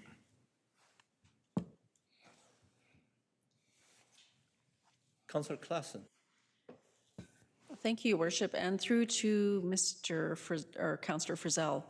If that money doesn't get used up by members of the intergovernmental going on one of these trips, is there an opportunity for it to be used by other councillors to go to events, economic development events like Penwer that is happening in Edmonton this year? Thank you, Councillor Klassen. It's not intended, but I guess to be clear, every member of council is a member of every standing committee, so we're all members, and I don't know about the specifics on what that would mean for council budget, but I'll take that back and take a look at it, Councillor Klassen. I could probably give a high-level answer to that right now. So right now, each councillor has a limit in the council remuneration bylaw of $10,000 each. Right, we have some extra money that has been approved by council that says if you're one of the 4 members of the intergovernmental committee, you have this delegation trip to Victoria every year. This would further do that. It would be more of that, I guess. So the answer is no. Without an adjustment to the remuneration bylaw, the remaining elected officials who are not on the intergovernmental committee could not use leftover money from there. Thanks for the clarification on rules. Okay, thanks. So in short, for a trip such as going to Panwell, you cannot touch that if you're not on the committee, right? Correct? Yeah, I'll try and sum it up one more time. Each elected official has 10,000. If you're on the intergovernmental committee, you have access to a little bit more for these delegation trips, but you don't get to take your leftover money and shovel it to somebody else. Thank you. Councilor Polillo. Your worship, through to Councilor Frizzell, I mean, maybe a little bit why the committee has chose to do this, and the success that we've heard from making these trips, and how we've definitely made an impression, and we've been successful, I believe, with a couple of big announcements because, to some degree, this proactive advocacy. Thank you, Councillor Polillo. And, you know, with the staff commitment of time in Ms. Jacoby and Mr. Depineau, we have council chose to put a lot more effort into intergovernmental and support and resources. But in addition, the 9 of us have been regularly meeting when ministers come to the city. Even this week, we'll be seeing more of the same. But this additional, the additional monies that's gone to intergovernmental that council voted in last time meant some fantastic one-on-one meetings. The multilateral meetings you have at UBCM are nice, but the 15 minutes that the ministers are having on a regular basis mean that we don't stand out quite as clearly.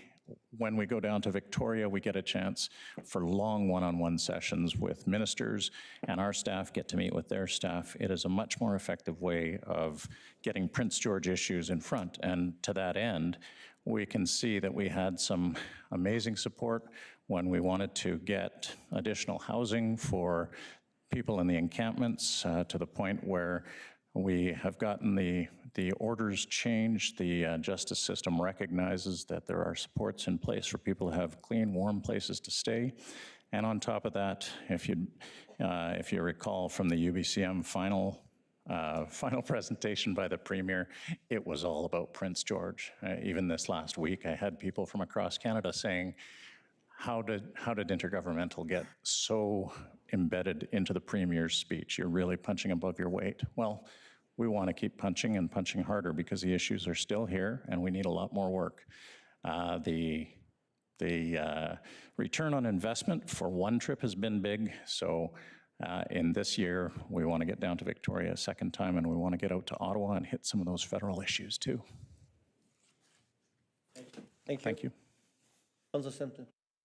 Thanks, Mayor Yu. Just looking for clarity, we loosely discussed it at the committee level, but just to be clear, the 16,000, and I'm not sure if it's through to Councillor Frizzell or Mr. Dalio, the 16,000 is not new money, it's existing money in the budget that we're just reallocating to this purpose. Is that correct? Correct. With a recent reorg, the intergovernmental relations budget is actually wrapped into the communications division. So this would be a $16,000 move from the mayor and council budget to the communications budget. Great, thanks. And second and last question, this money has a very specific purpose it's tied to. Somebody from the committee couldn't say, I want to use this money to go to whatever conference. This money is tied to a very specific purpose, which is approved, committee-approved council delegations. Is that correct?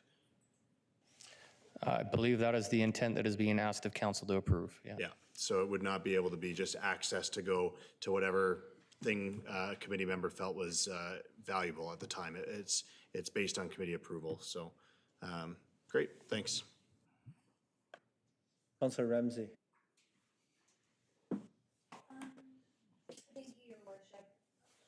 Can you hear me now? There we go. Thanks, Your Worship. I think there's really great value in participating in advocacy meetings. I myself have done it several times for UBCM and FCM.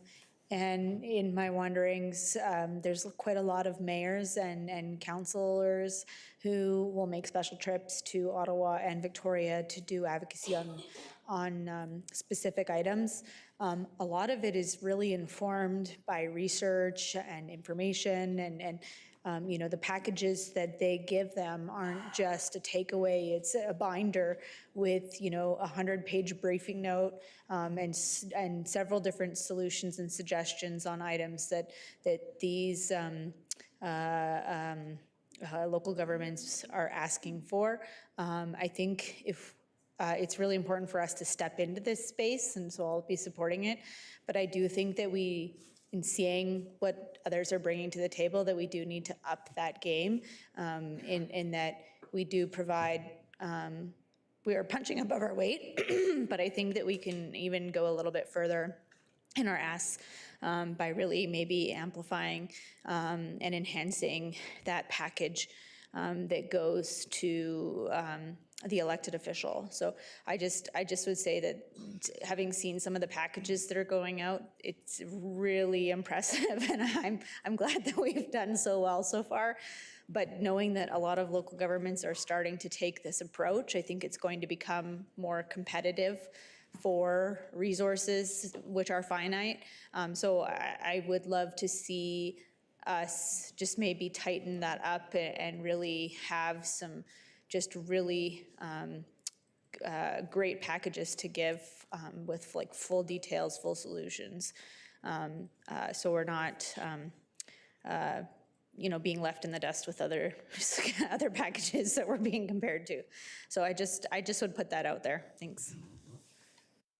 Thank you, Councilor Ramsey. I see this a little bit different. This budget was is a mayor and council's budget. Mayor and council's money specifically earmarked for economic development advocacy budget.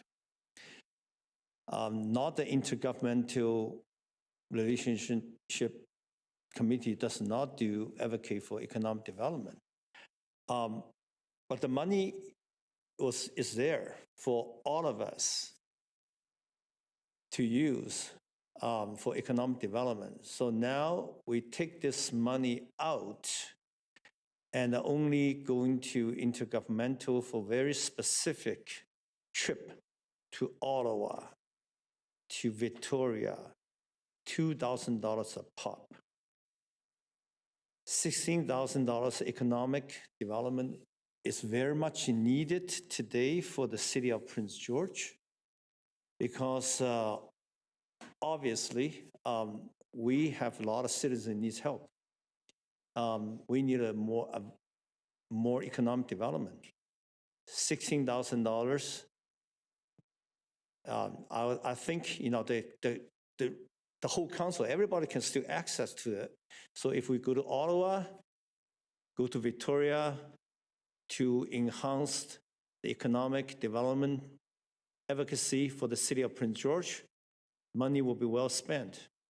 The money is still there, as we argued in the previous item. The money is still there. We're not really taken away from any councillors. So the money will be there for people to use, go to Panwell, go to enhance the future conference for various economic activities. So based on the motion itself, I have a difficult to support that, knowing that the money, it was for the council as a whole. Now it's specifically channeled to these particular committees to spend on intergovernmental engagement with other level of government, a trip to Victoria and a trip to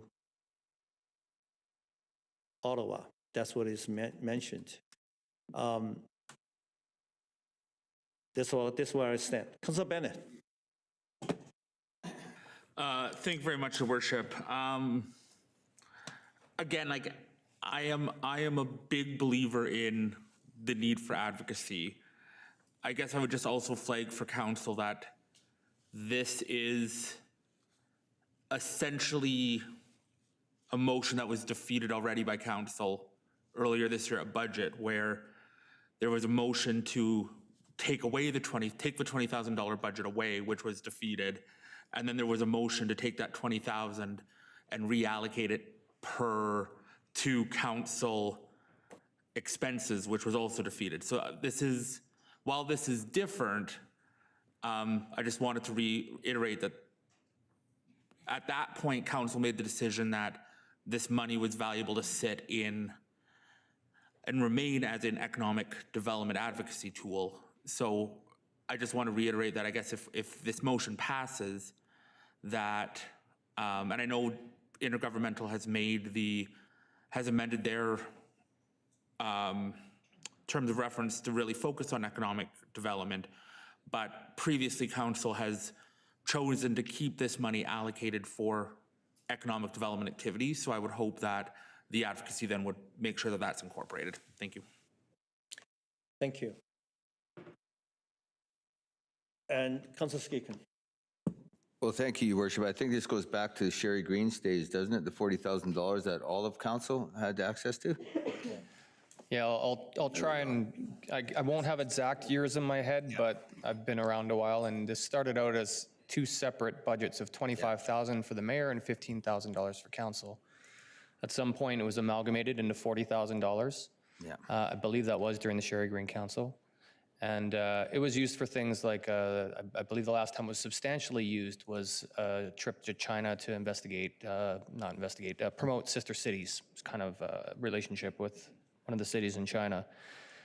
It really hasn't been used much since Sherry Green's council, like probably less than $1,000 a year. And of course, last year, half of it was reallocated to increase council travel budgets. Great, thank you. So the intent back then, I was on council back then, and so was Councilor Frizzell, was for everybody to use it. So I won't support this motion, but I also have to say, if each one of us on council, especially on the intergovernmental, spends our $10,000 and then more on top of this, then I think that's a substantial amount of money. And you know, I'm personally not going to get there, so I don't think I'm going to need to touch this. But I do believe that you know, everybody on council, the original intent was it was for economic development. So I think I don't know if we tie our hands or can tie our hands to a motion that was made 12, 13 years ago for all of council. So I'll just leave it there, but I won't support the motion. And I think our 10,000, and we're still going to be able to tap into this, is enough. Thanks. Councilor Klassen. Thank you, Your Worship. Through to Mr. Dalio, how, if this motion fails, I mean, how is that money ever accessed? I mean, who decides if something is economic development advocacy? So each division has basically budget holders that are responsible for that division. This would be the mayor and council budget. It's mostly executed by the mayor, probably with some assistance from the city manager's office if there's process questions or some advice that's needed to be given. But ultimately, council is the owners of this budget. Kofi? Yeah, as advocacy for economic development for forestry? Yeah, because I mean, I haven't seen anyone use it, is sort of my question. I took a quick look over including 2025 and the 5 years before it, we've spent just a little over $3,000 over a 6-year span. So it's really not being used a lot. That doesn't mean it should go away. It's just information for council to have, that's all. And so so that isn't like when you say that it's up to the mayor and or council, like which is it? Is it mayor or council that decides? It's the mayor and council's budget, but the mayor is your prime budget holder. So just like I have staff in finance that work for me, you know, if there's a money decision to be made in my division, I'm usually the one that has to make it. So the mayor is me in that scenario. He's the owner of that budget, but it is your all budget. Like you should be, as a group, providing feedback to the mayor and, yeah, working as a group. Okay, thank you. That's interesting to know. Thank you. Councilor Frizzell. Thank you. On the motion to refer this for further discussions in January 2026, want to call the question. I think there's a lot of interest in this, and I think we should be discussing this. Thank you, Councilor Frizzell. Just for the record, I myself never, I know this budget exists, and if there's a economic advocacy piece required, I normally pay out of my own pocket. For reason is I don't believe it's spend citizens' money without having tangible result to show. But I know a lot of time it takes multiple engagement trips. But I really do believe this money in the coming years, where we need to sell a delegation down to the Kofi convention, to Penwell, to all the economic developments as a team. I do believe more councilors should be attending these conferences to engage the industry to make sure the investment comes here. So I would like to see the money leave where it is right now. And it is because I have some discrepancy into say how this is used. And it's just so far, I have not received too many requests from the council to touch the budget. And this budget belongs to all of you. And there's no reason, I think, going to Ottawa and Victoria, we also need to go there to do a lot of economic development as well, to work with other mayors and to do work with FCM to understand a little bit more some of the funding to the municipality. So the money is still there so I do not see the requirement other than this is takes a discretionary decision away from the mayor's office. I find that while I'm spending my own budget to do economic development and that the money being shipped out I have some problem with it. Yeah. Councilor Frizzell. Oh, that was from before. Thank you. That's before. Councilor Sampson. Thanks, Mayor. Are you proposing a different model, perhaps the distribution of this more equitably across the entire board? Is that what you're proposing? No, I think the money should be there because everybody have a different schedule. You perhaps, on your trip to certain places, you might need to do certain things on behalf of the council and to do the advocacy and to engage in some industry to promote our city and to have a better understanding some of the investment. And so the budget is there for all of us. So that, if you need to go take a trip for advocacy and to engage activities that is economically related to help the city to create jobs. The key number is whatever we do, this money should be spent. So how do we find a way to create some job for our young people? This is how I see this money should be used. That's all. Great. Thanks. I don't disagree on the need for enhanced efforts on economic development, but I guess my concern with that, Mayor, is this money, as identified last year and many other years, has sat there for years and years and years and years without being utilized because there's no framework for it to be utilized. Right now, there's nothing to allow it to be used. And so if, just as I said at budget time last time, then we need to build the framework for that to be used. Through the committee, that was brought forward as an opportunity to create a framework for that. And if it's not the appetite of council, so be it.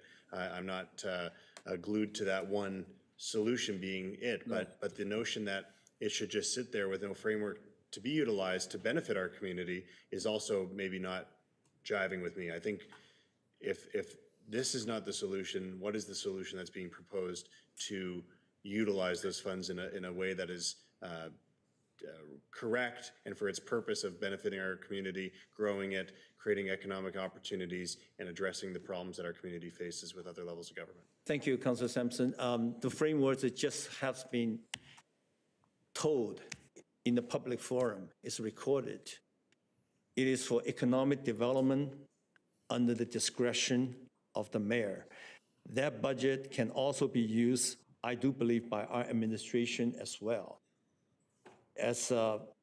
Because a lot of time the budget we put towards economic development, perhaps sometimes it's not enough. Sometimes we need to get our economic team to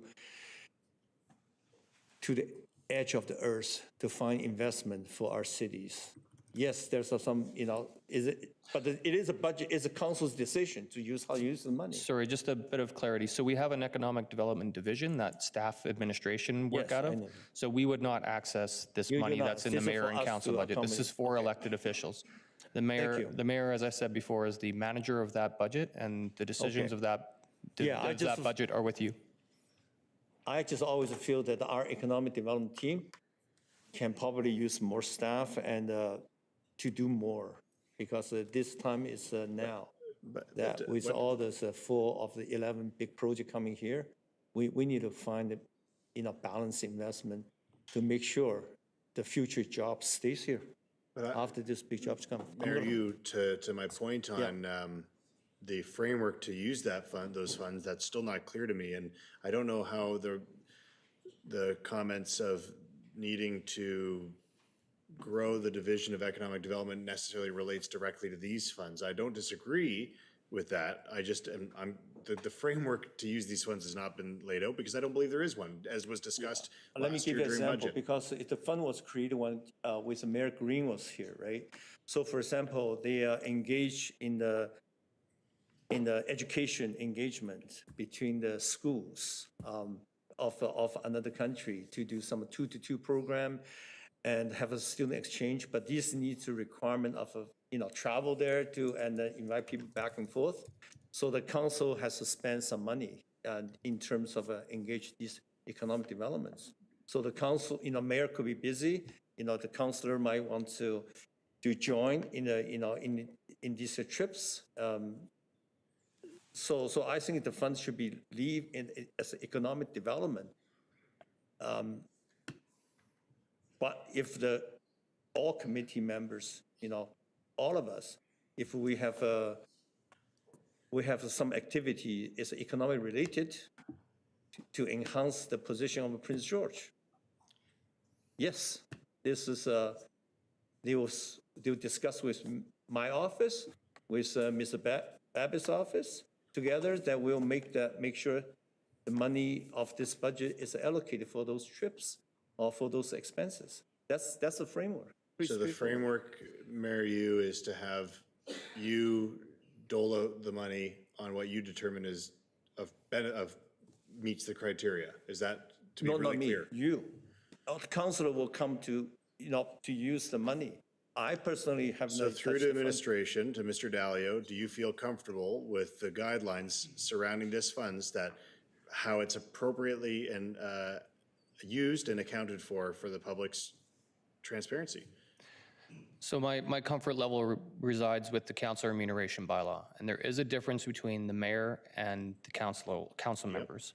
So council is capped at 10 grand a year, and they get to do that for their trips as they see fit to fulfill their office. The mayor is different because the mayor is our lead spokesperson for the organization. The mayor is our full-time employee of the elected officials, and that's why there's no defined limit for the mayor. The mayor may need to do economic development advocacy for any number of things, not just a delegation. They may need to, there may just be some economic development that needs some political weight behind it that the mayor provides. So as far as the use of that $20,000 that remains, that really is in the mayor's discretion for in this case, mayor use himself. He can't necessarily give it out to councilors if it pushes you past your 10 grand travel allocation every year. But if there's, trying to think of another way you would use this money that isn't travel, but if there is one, then yes, council could participate and not break their own remuneration bylaw. Thanks very much, and no disagreement there. I completely agree with everything that you said. Mayor, the problem is exactly that council has an allocated amount of money. We can't access this money. We're not allowed to go over that amount of money by bylaw, and that's the problem. There's no framework for us to access those funds, and that's okay if that's the direction of council, but if the intent is what you're saying, which is you want it to be used for economic development, there isn't a method for us to use it. Simple as that. And that's okay if that's the will of council. I'm just trying to highlight that there's funds that are sitting here and they haven't been used over the years, in my belief, because there's not a method for them to be used. That's why. Thanks. Okay, I just want to, I would just want to answer Councilor Sampson's question in the most simplest way. every month there may be 2 events. One, let's say it's Edmonton, one maybe in, let's say, Winnipeg, both to do with economic development. Obviously, in the same times, I cannot be in the 2 places one time.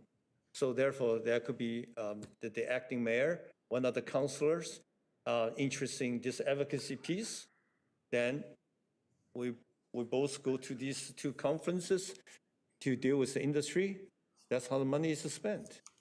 And if I choose not to use the money for my trip, I can certainly say, this trip, you represent the mayor's office on this trip because we happen to require that. So this money should be strictly for economic development, not just for intergovernmental, unless the intergovernmental use the money specifically for economic development, which I think that the mechanism is there because the intergovernmental committee, you guys, we just recently passed that we need to concentrate a little bit more on the economic development. So therefore, I mean, if any one of you say, I need to go to Ottawa to find how do we access this grant and how do we lobby this government agencies to make sure this research piece of money goes to UMBC, go to CNC. To me, that's economic development. And therefore, you should be able to access that. There is no reason, but that this will take the mayor, you complete out of the equation. This is what I'm saying. Again and again, you guys try to say, Mayor, you're just under the councilors. I have no powers. A little money, we can distribute, you cannot use, and we'll take away. I find that very offensive. Your Worship, I'm just wondering if we could call a question, and my hope is that we deal with this motion. If it passes, the money gets, the committee uses it. If it doesn't, we refine how we spend it. We look at it for economic development. Absolutely. That way it is my wish, if this motion passes, I hoped the intergovernmental committee member live as they do as what they said they're going to do, to use that money for economic development as a part of the intergovernmental committee. But this is but if it doesn't pass, the money is still there. Basically, the way it passes, it's another indication Mayor Yu is not involved in any of this stuff. That's how I see it. I'm going to call the question. All in favor? Opposed? Carried. Can we take 5 minutes, Your Worship? Thank you. We might be happy to do the Well, we are Can we halfway. take 5? Yeah, we take 5. Is that okay? Thanks.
let's, if we have nothing new to add, so please don't push the button, try to get in the second time.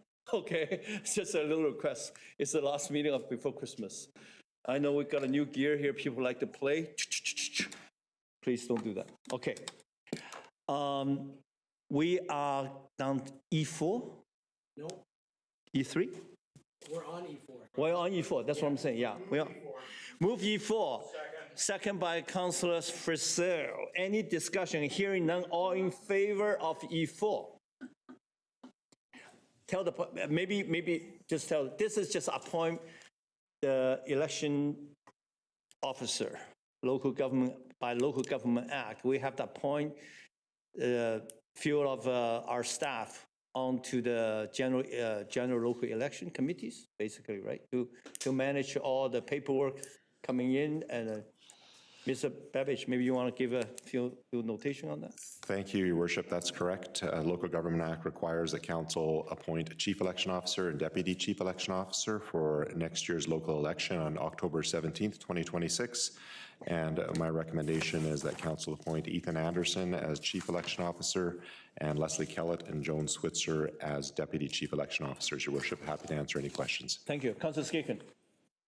Briefly, Your Worship, to administration, are we going to have a bit of, it wasn't a workshop, but folks that want to run for council, and I think prior to the filing of the papers, the administration had done something before. I don't know if it's an info session or not, but just high level quickly. Thank you, Your Worship. I don't know what's been done here in the past. Typically, I do some sort of pre-nomination orientation. Thank you. Thank you. With no more question, all in favor? Oppose? Carry. E5. Oh. Move E6. Oh, that's right, E5 is done. E6.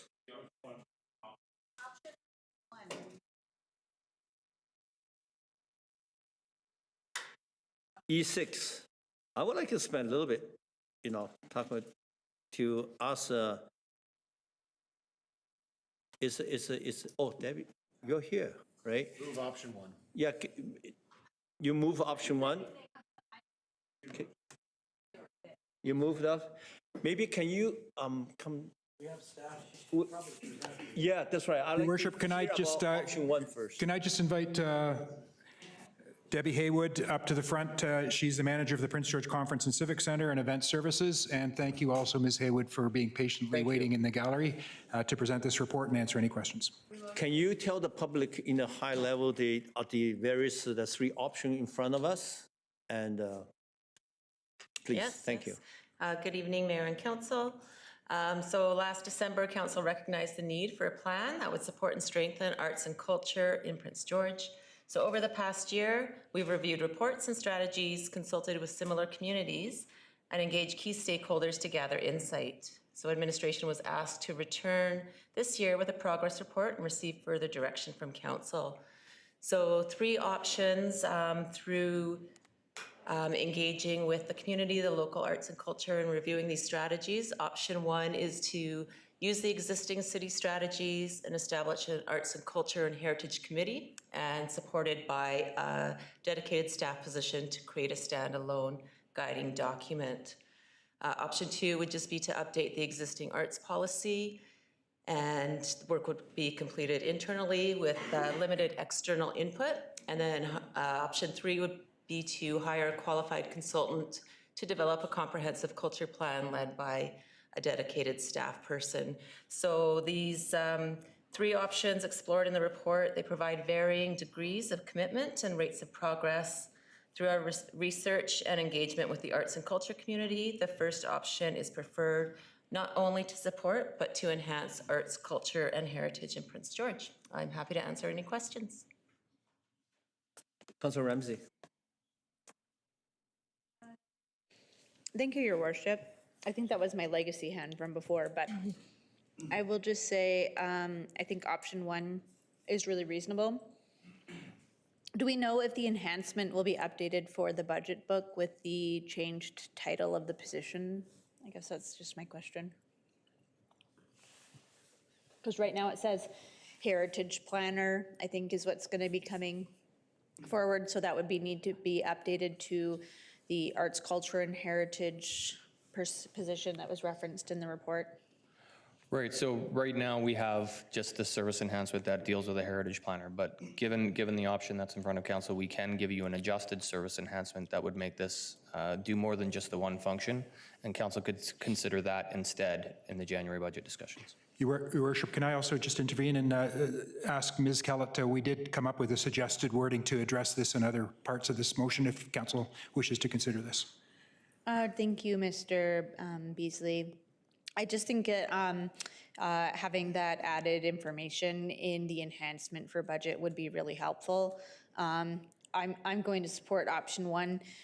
I see in the feedback that that's the one that I think there were 40+ arts groups that had provided feedback, and I think that this is a really good idea, having a committee with those experts to help move this forward. I also wanted to note that when we did review the budget, citizen budget feedback, I think that was the first year where I've seen arts and culture ranked at the top of the list. It was really high, identified as a priority by our residents as they did citizen budget.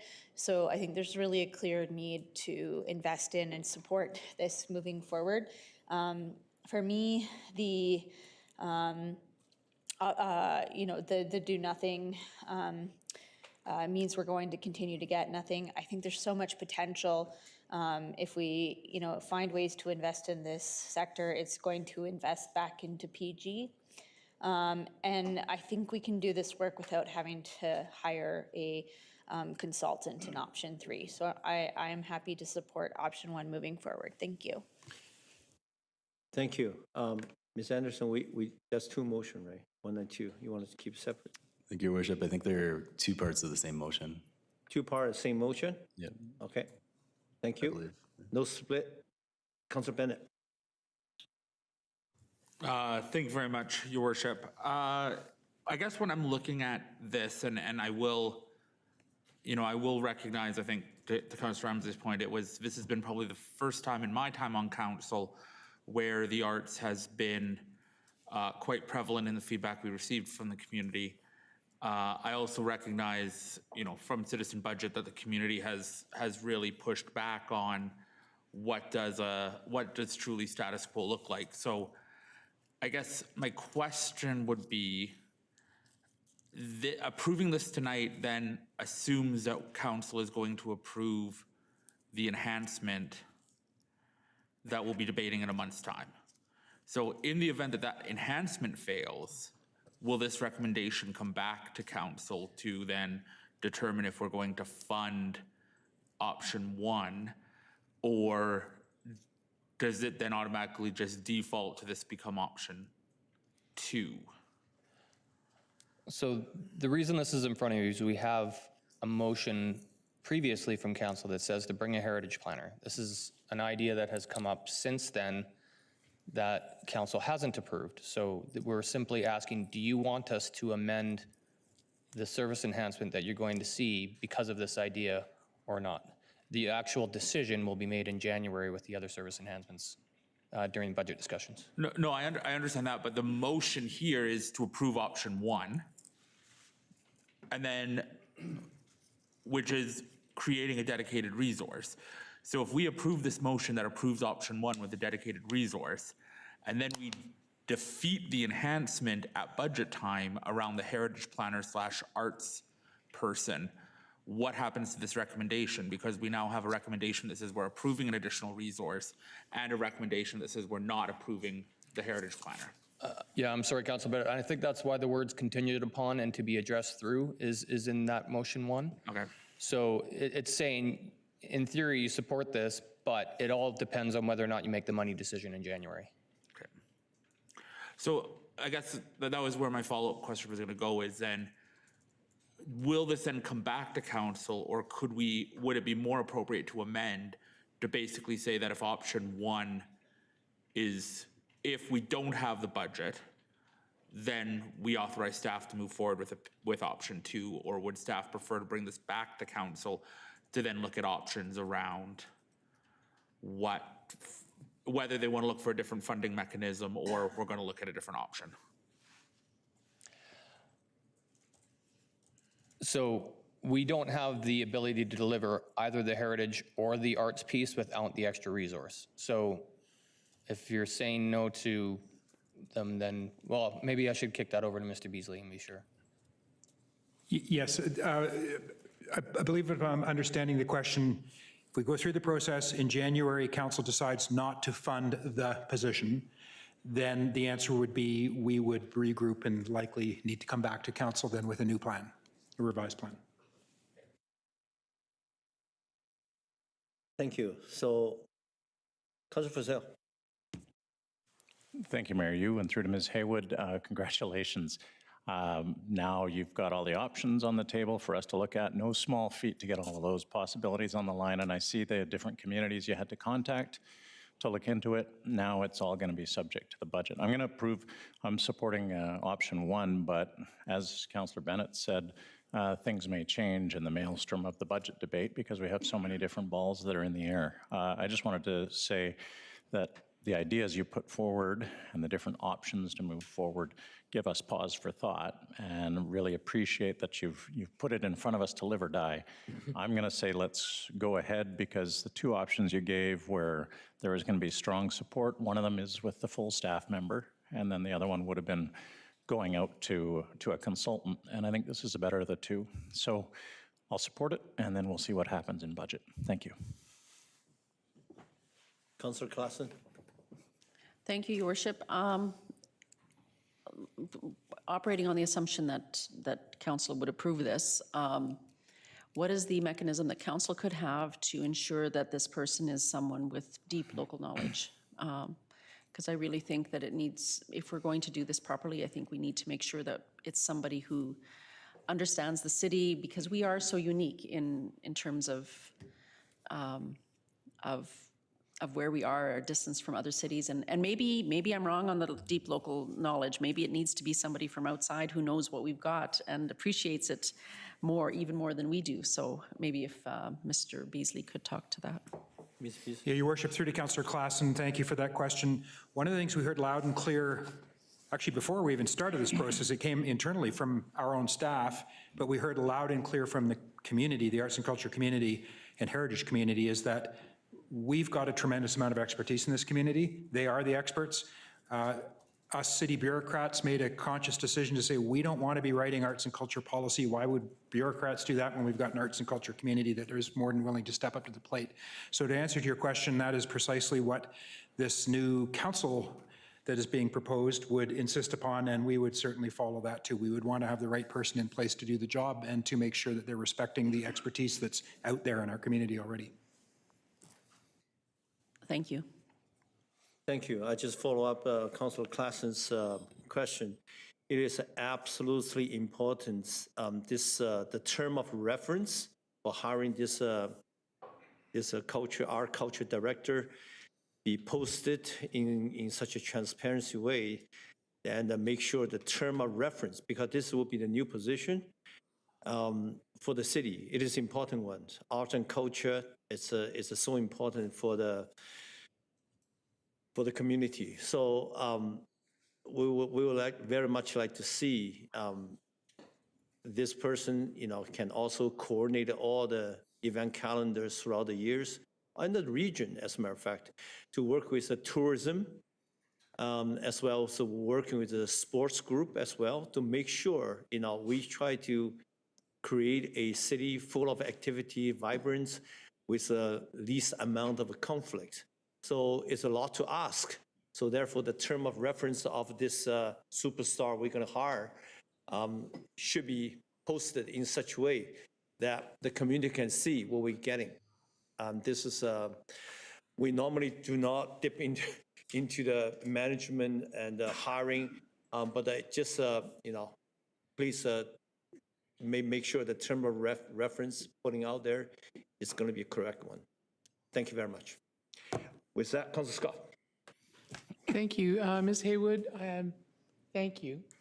My question is, would there be an opportunity for a representative from council to be a part of this committee? Your worship, through to Councillor Scott, there is always that possibility. We would have to kind of take it back and do a little bit of research on what other committees might look like, and what the arts and culture community feels is appropriate as well. Okay. But it is Thank an you. option. Yeah. Appreciate that. I thank you, and not right now, but I would like to say a couple of member on the council is very much engaged in the arts community. Councilor Claessens being one of them, involved in the symphony as well, involved in the conservatory. Councilor Sampson is involved quite a bit in the community in terms of the arts and entertainment as well. So if the committee requires the council's input on a more, but this, of course, we need to talk to the Mr. Babbage to make sure this is one employee model. We're not meddling into the hiring process of their city. But having said that, we don't mind to be the advisors for this, because this position is an important one. Thank you. Thank you for all the work. And with that, I'm going to call the question. Before I call the question, Councilor Speaker. No, I'm not going to stay. All in favor, option 1. Opposed? Carried. Thank you. E7, 2026 Business Facade Improvement Grant. The council support the administration the application to Northern Development Initiative Trust. Application. Second. Second by Councilor Frizzell. Ms. Wassenack, would you like to tell us the application process? Sure, thank you, Your Worship. Your Worship, administration is seeking council support in an application to Northern Development Initiative Trust for a grant of up to $20,000 for the 2026 Prince George Business Facade Improvement Program. In the previous years, this grant has been awarded. The city works with Downtown Prince George to administer the funds, while Downtown Prince George develops and administers the facade improvement program. A resolution of support from council is required for the application to NDIT. Thank you, Your Worship. Thank you. Any question for the staff? Hearing none, all in favor? Opposed? Carried. Move yea. Second. Ms. Wassenack, would you like to give a quick, brief introduction? Thank you, Your Worship. Administration is seeking council support in another application to Northern Development Initiative Trust for a grant of up to $50,000 for a labor market research plan. The grant program provides funding to conduct community-specific labor market research plans and identify the unique labor challenges and opportunities within a community.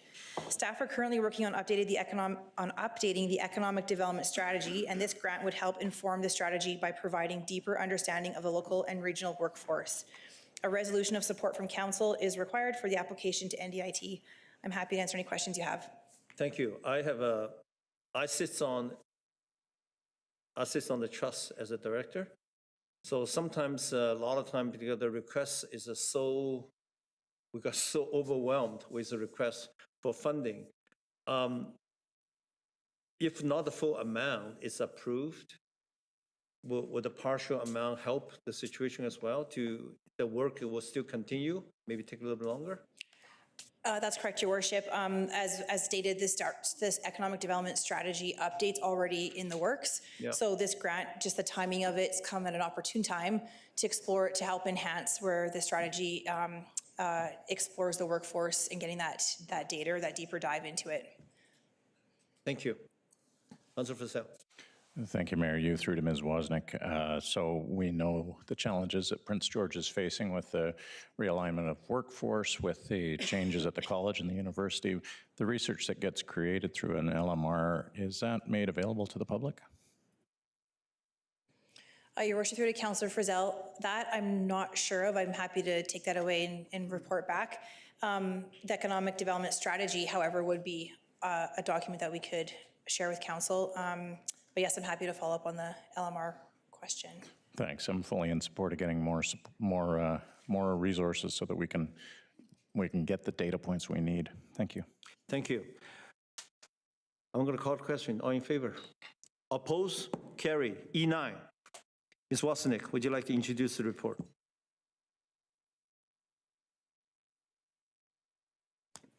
Thank you, Your Worship. The applicant would like to rezone a 21.1 hectare portion of 5310 Russman Road to facilitate a future rural lot subdivision of no more than 12 lots.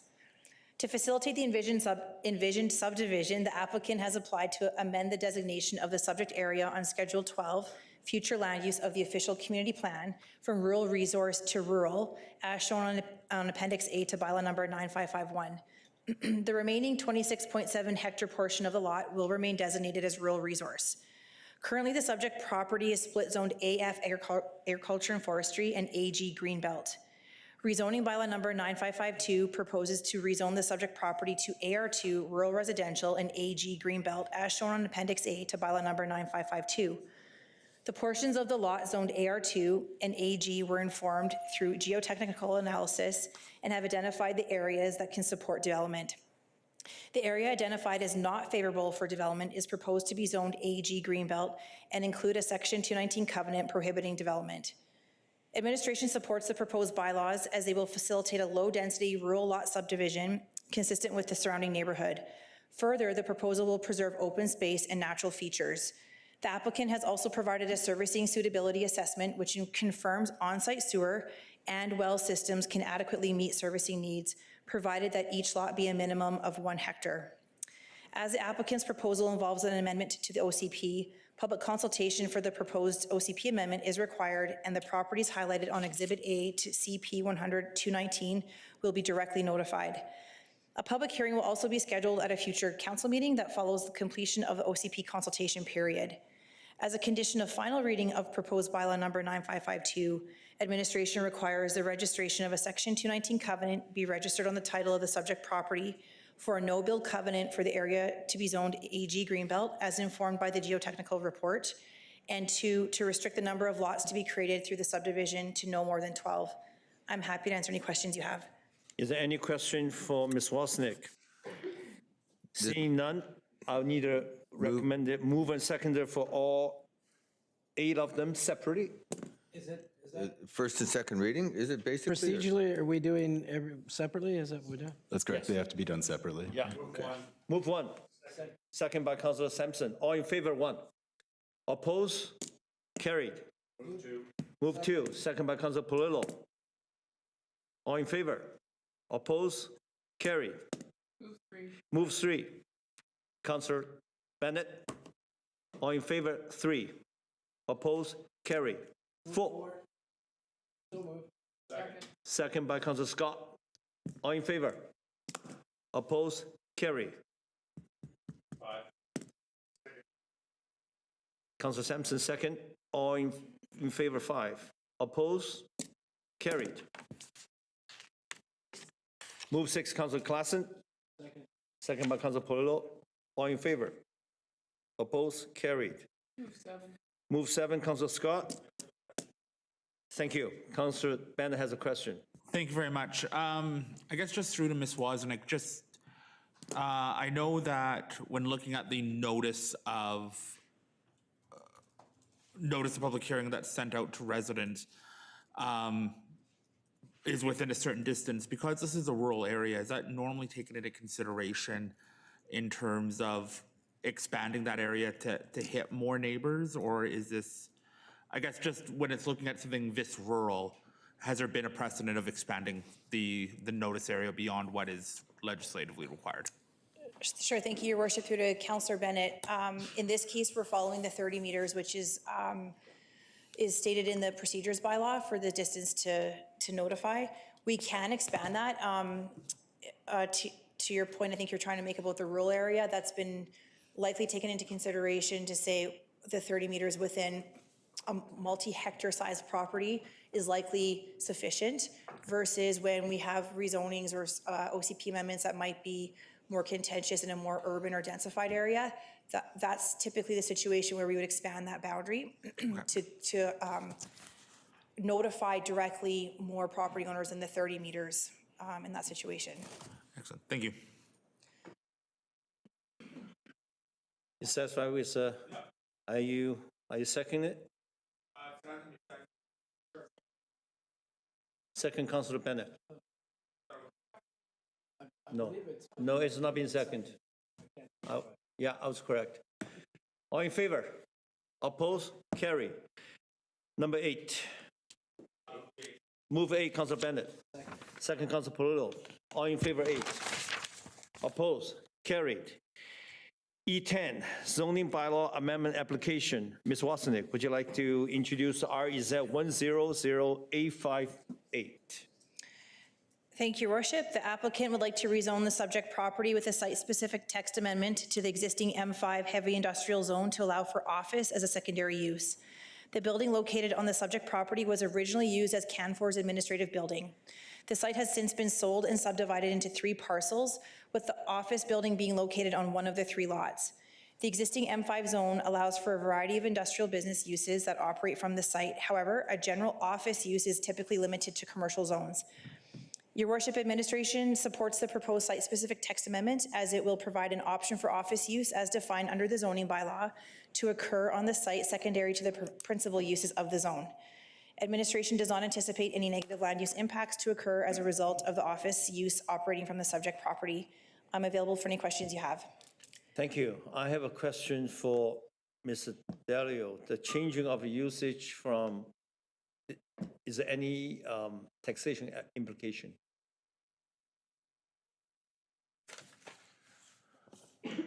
I actually don't know the answer to that. That would have to be how BC Assessment does it, but I just kind of want to remind council that when it comes to zoning and land use hearings, money shouldn't be part of your considerations. Okay, just land use right now. Okay, thank you. Councilor Klassen. Thank you. I read in the rationale letter that this was simply an effort to align use with the, or to align the zoning bylaw with the actual use that had been taking place there for 50 years. So my question is, is there any future plan here, or how did this come about? Was it just somebody looked at, had nothing to do that day and decided, hey, I'm gonna, update this?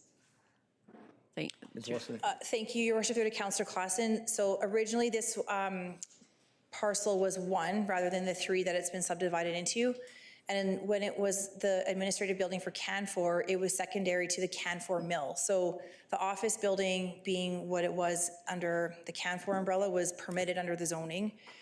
When the site got subdivided and an office building was put on a parcel by itself, the zoning followed it, which means principal uses follow it, and there's a number of businesses operating from this site within the current M5 zone.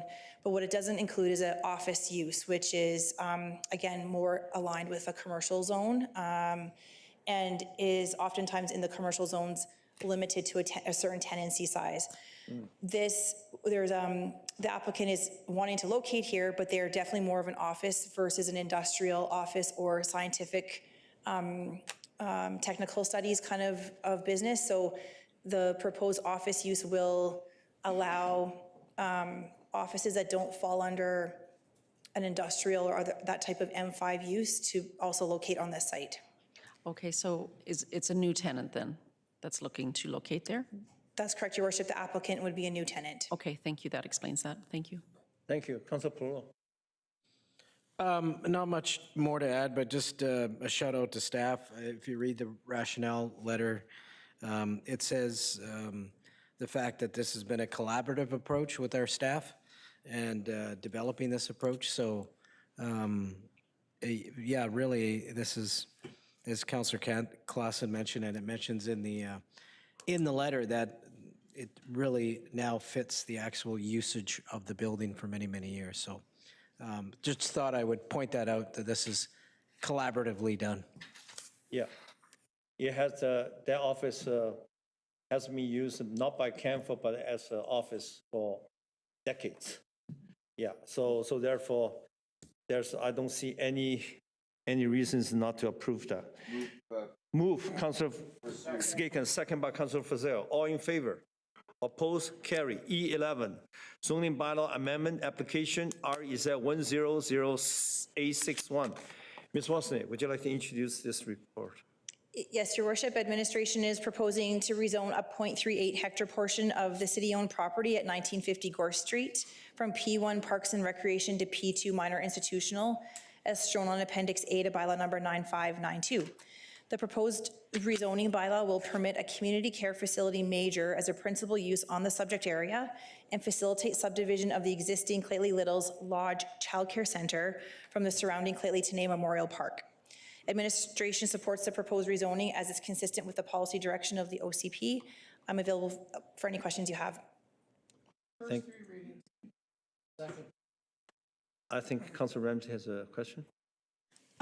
Thanks, Your Worship. I don't know if this is necessarily about this application, but just recognizing the letter of correspondence on this item that's attached from Hakan Sullivan. I think I'm saying that right.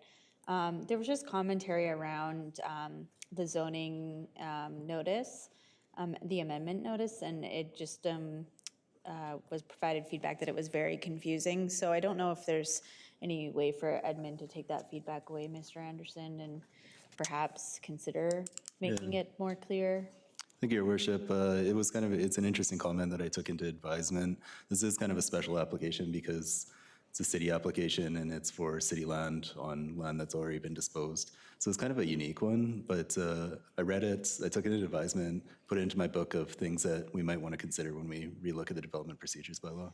No, thanks. I appreciate that. I think just for those one-offs, maybe adding a little explainer or additional information might be beneficial. So I appreciate you taking that away. Thank you. Thank you. I see no any further question. Do I have a mover seconder? Yep. Moved by Councilor Scott, second by Councilor Polo. All in favor? Oppose? Carry. E12. Option to increase overnight security in the C1 zone and all area bound by C1. Mr. Debnov, would you like to introduce this report? Thank you very much, Your Worship. During the September 2025 Standing Committee on Public Safety meeting, a motion was passed directing administration to return a report to council regarding options for a local area service to support overnight security patrols in the downtown C1 zone and including the area east of Queensway. The report was to include some financial considerations and process options and to be delivered by the end of December, and that brings us before you this evening.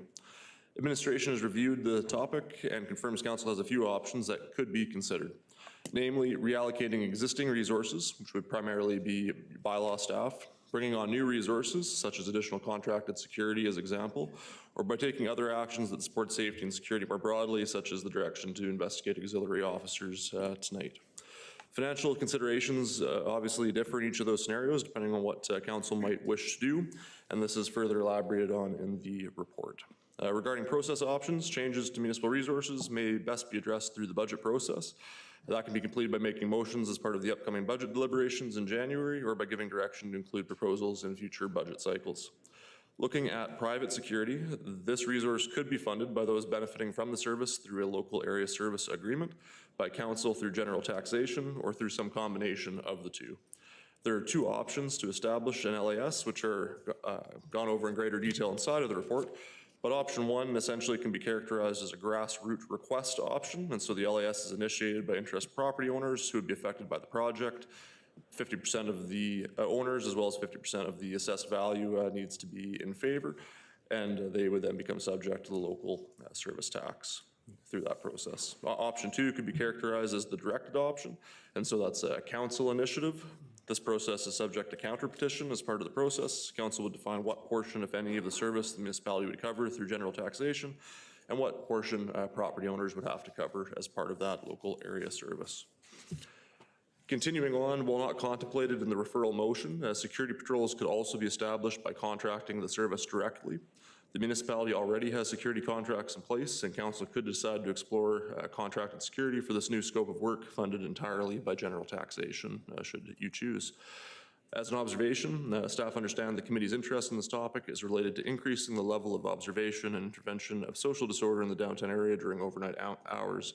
Council may be able to improve these conditions by making other investments, for example, transitioning to a 24-hour bylaw service, adjusting budgets to provide seasonal overtime patrols, funding further CCTV initiatives, advancing proposals to support the creation of drop-in spaces, funding crime prevention grants, the RCMP auxiliaries, which was brought up, and otherwise. So you do have options to move the needle on this issue. If council is interested in moving forward with an LAS or directly contracting additional security, the next suggested step is to give staff this direction through a motion, and then that focused direction would help us refine what you see here tonight. If council is interested in exploring those other options mentioned to enhance safety and the perception of safety, staff would suggest simply receiving this report for information, and further reports on those different subjects would come back through existing work plans as example. I'm available to support any questions. Thank you, thank you, Mr. Debnoff. I just, since we passed to ask the staff to come back with a report regarding the E2 auxiliary RCMP, because I do believe it has some budgetary implication regarding this piece as well. Because if the other one come back with, depends on the tier of the RCMP officer, the 24/7 by our bylaw, or whether we're using the LS, you will change some of the decision-making process. So I highly recommend the council at this moment, because we passed the E3, so therefore I think the E12, I think right now we should just go with information as a recommendation as we dictated here, or just option 4. I think will be a little bit easier for us to deal with internally, because this is and then we can, through the budgetary process, we will combine the E3 and E12 decision, and with RCMP's input,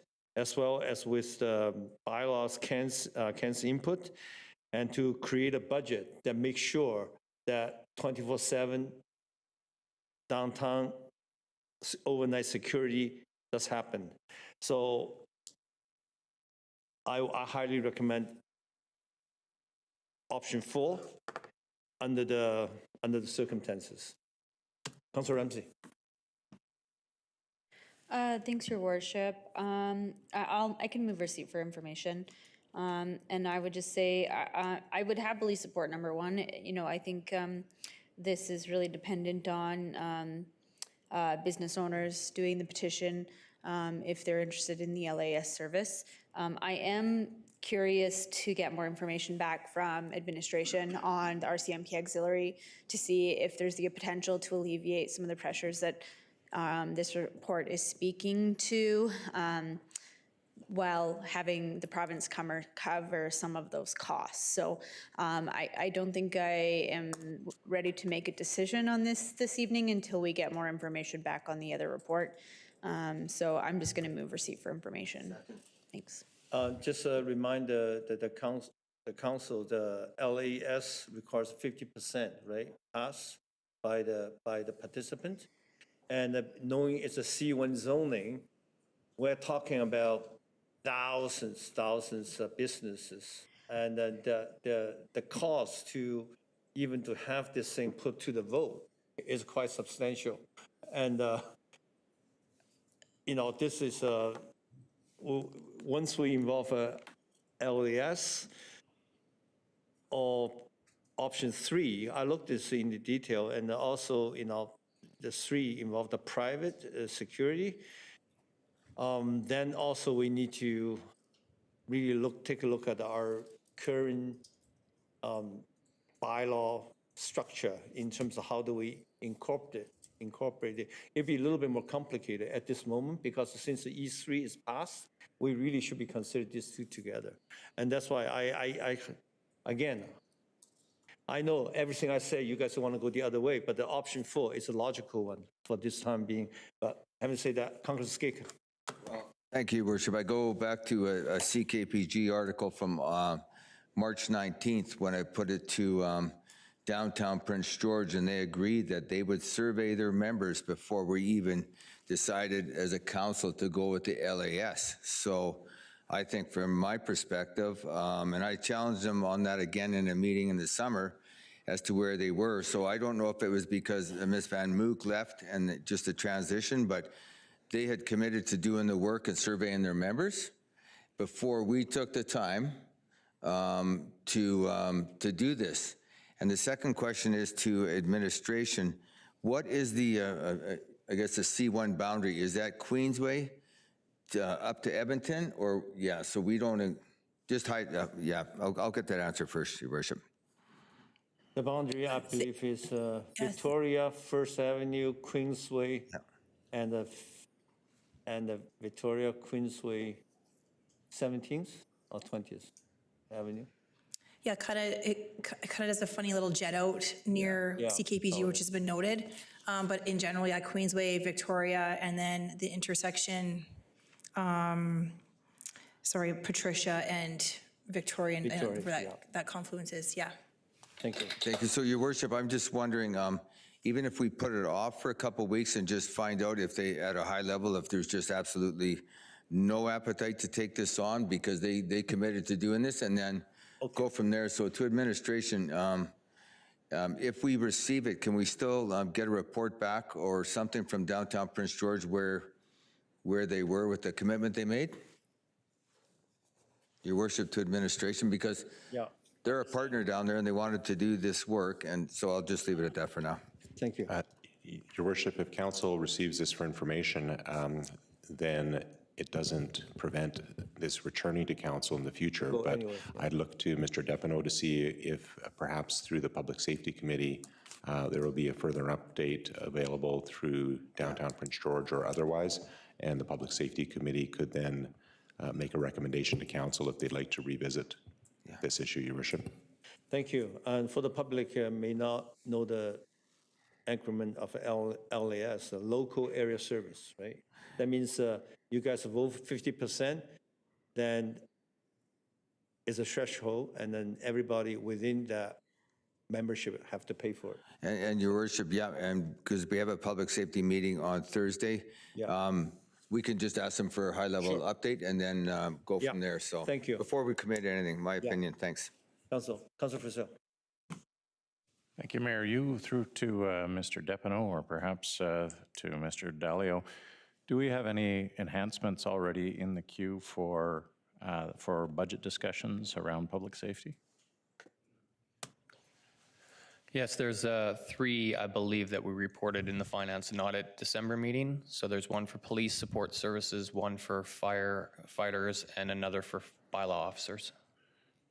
Okay, thank you. And it sounds to me like the direction that Councillor Ramsey suggested is exactly enacting what you've asked for, Mayor Yu, that we go ahead with just receiving it instead. So I'll support that. Thank you.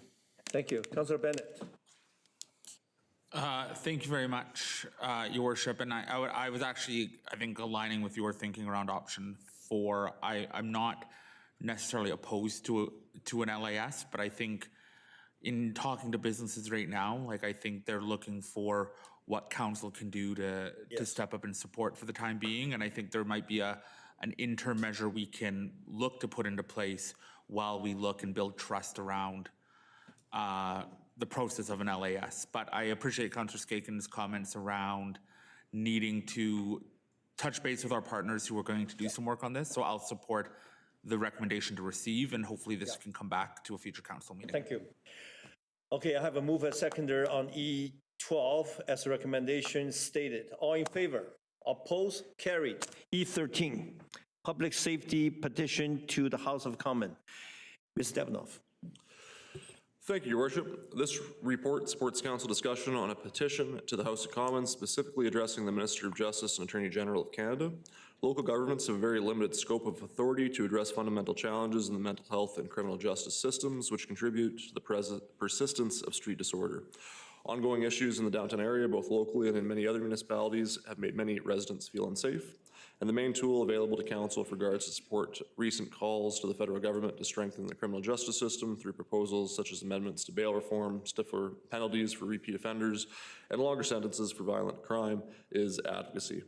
As these calls fall from the jurisdiction of the federal government, a petition has been drafted advocating for amendments to the Criminal Code of Canada, appointment of more judges and prosecutors to end court backlogs, additional funding and resources for Crown Council to increase capacity, and additional funding and resources for provincial correctional centers and support services to increase capacity for detention of individuals, as well as providing rehabilitation and release planning services.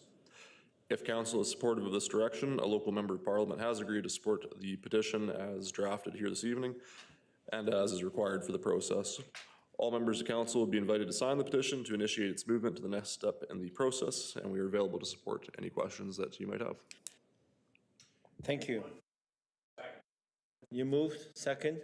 Okay, already? Councilor Ramsey?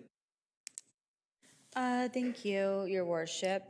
I'm just wondering, I know that the report is really speaking to electronic petitions, and doing this electronically does require the 500 signatures, but a paper petition, which gets the same amount of exposure in the House, only requires 25 signatures.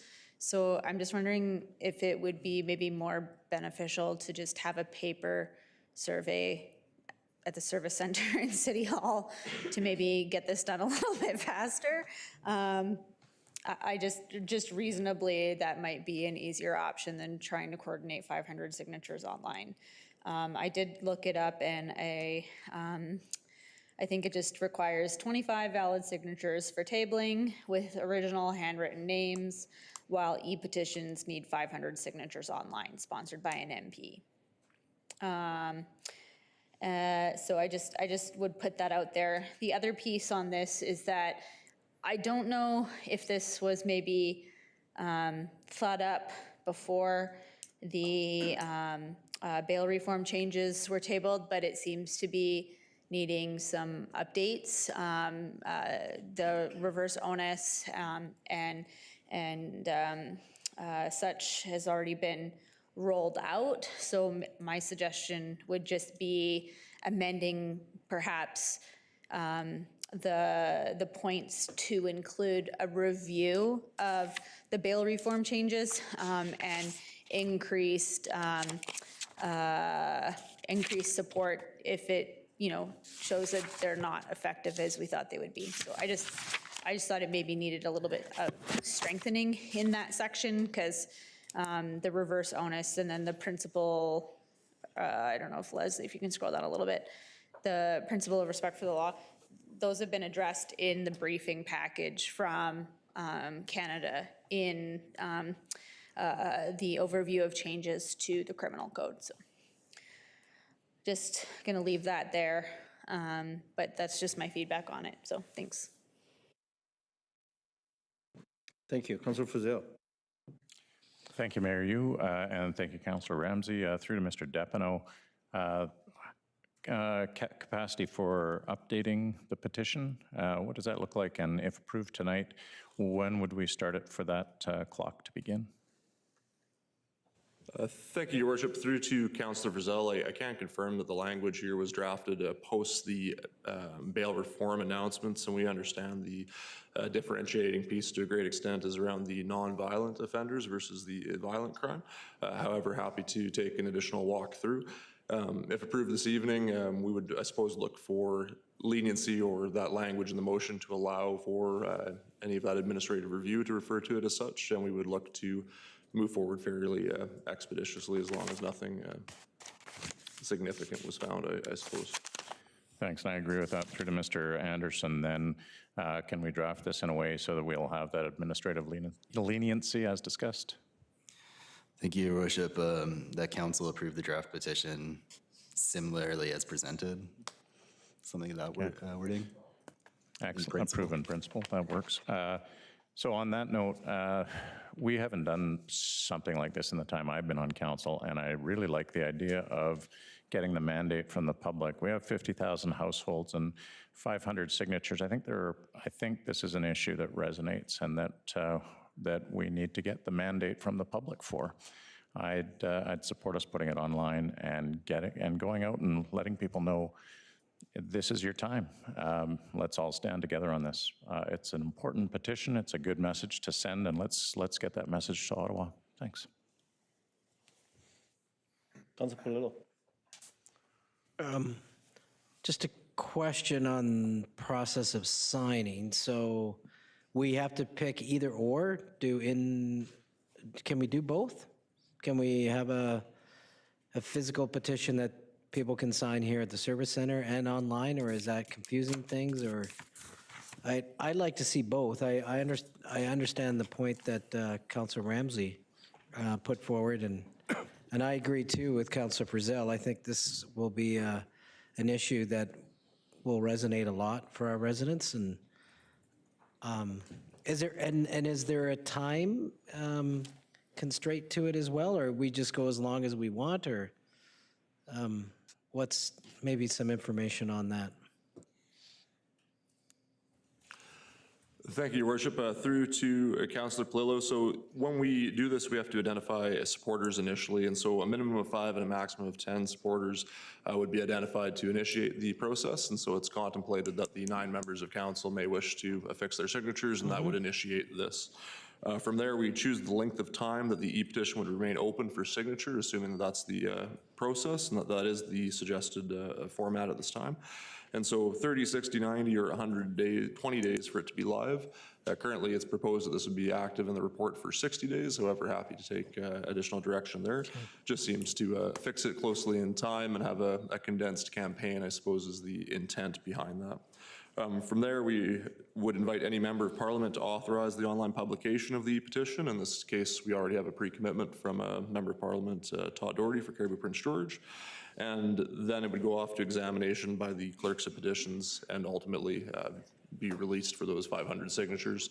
If it receives the 500 signatures by the closing date, it would be brought for presentation inside of the House of Commons. If it falls short of that date, it still appears online on the petition's website, but it would not be verbally spoken to in the House. Right. And then Todd Doherty would present that on our behalf in the House? Is that the way it works? Mr. Doherty has indicated that he's supportive of the language here. His office has a chance to review it before bringing it tonight, knowing that we have to have it endorsed by a member of parliament. That was the process there between the offices. And so if it were to reach that value, it's our understanding that it would be presented in the House by the sponsoring MP. So I'm hearing we have to choose either paper or digital. The report prefers digital or suggests digital as an approach. So we can't do simultaneously, correct? My understanding of the process is that it's fairly linear. I don't believe that both the electronic signatures and hard copy signatures would be able to be merged toward the total required for that presentation. And so certainly there's options that we could look to promote the petition, but I believe if you select one or the other, we'd be looking to meet the requirements of one or the other process. Okay. Okay, I think that gives me the clarity I needed. Thank you. Council? Thank you. I think, to me, it seems like a simpler to just do the e-petition, and if we can't get 500 signatures, then that's a sad day. Then we've been doing a lot of advocacy work for something that people wouldn't be concerned. I don't think we'd have a problem getting the signatures. Thank you. Ms. Anderson, right now on the motion is both for 1 and 2. Is that okay? That's the way I understood it, yes. Thank you. All in favor? Opposed? Carried. Bylaw final reading and adoption, F1. Second by Councilor Frizzell. All in favor, F1. Opposed? Carried. F2. I believe.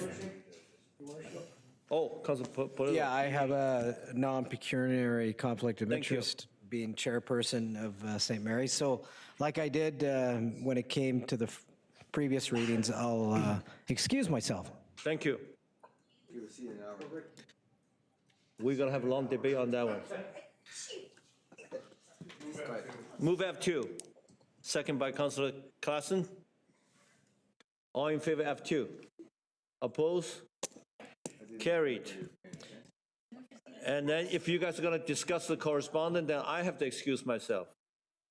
I hope you guys just receive the. You want G6? I can discuss G6. Let's go to G6 first. Okay. Well, let's go ahead. Thanks, Mayor Yu, and what a letter to receive from Caledonia Nordic. In one hand, it's deeply disappointing to lose the Olympic trials. That was a blow to their organization and to our community as a whole. But as I'll use their words, I think it was golden opportunity is what I saw in their note that they have. So I'm going to keep it short. We've been here a while. I'm just going to simply move that we accept their proposal to pivot, and we jump in enthusiastically like many of the other supporters. Sure. All in favor? Opposed? Carried. Thank you. Can I have a mover second to receive all the correspondence? Moved by Councillor Fazil, second by Councillor Polillo. All in favor, receive. Now, before I do the adjournment, it's our tradition that we use this opportunity to wish first of all, I reported in the gallery, and everybody else, a Merry Christmas. I will give you 2 minutes for maximum each. We start with Councillor Skinner. I'm going to go this way. 2 minutes, I hope not. Thank you, Worship. So a couple of things that just like to thank management and staff, fire services, RCMP, dispatch, Northern Health, all the frontline workers, YRB, our crews out in the road. It's going to be, throughout the winter. A lot of folks don't get time off during the holidays. Wish all the best to administration, to my council colleagues, and especially thank my council colleagues on the regional district. I think we've got a great team over there as well. So a lot of work, and this has been a really busy year, but I think we've done a lot of good things. And Merry Christmas, stay safe, and if you get a chance, say hi to a stranger and whatever. Thank you, Your Worship. That's Thank you. Councillor Scott. Thank you, Your Worship. And, what Councillor Skaken said. Thank you. I have, I guess I just feel grateful to be in this chair and for the people I work with and for the citizens of Prince George. Thank you all. Thank you. Councillor Polillo. I wish you would have given us a heads up that you were actually doing this. Well, it's a tradition. Every year we've done that. On the cuff. Yeah, I'll be brief. Yeah, I think I'm going to continue the theme of gratitude. Often in this job,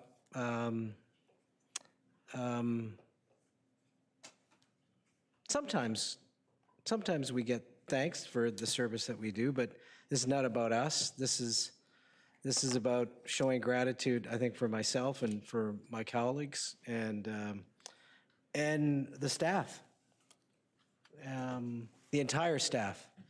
How many do we have full and part-time? About 900? Roughly Mr. Babbage? roughly 800 if you 800? count seasonal part-time. Yeah.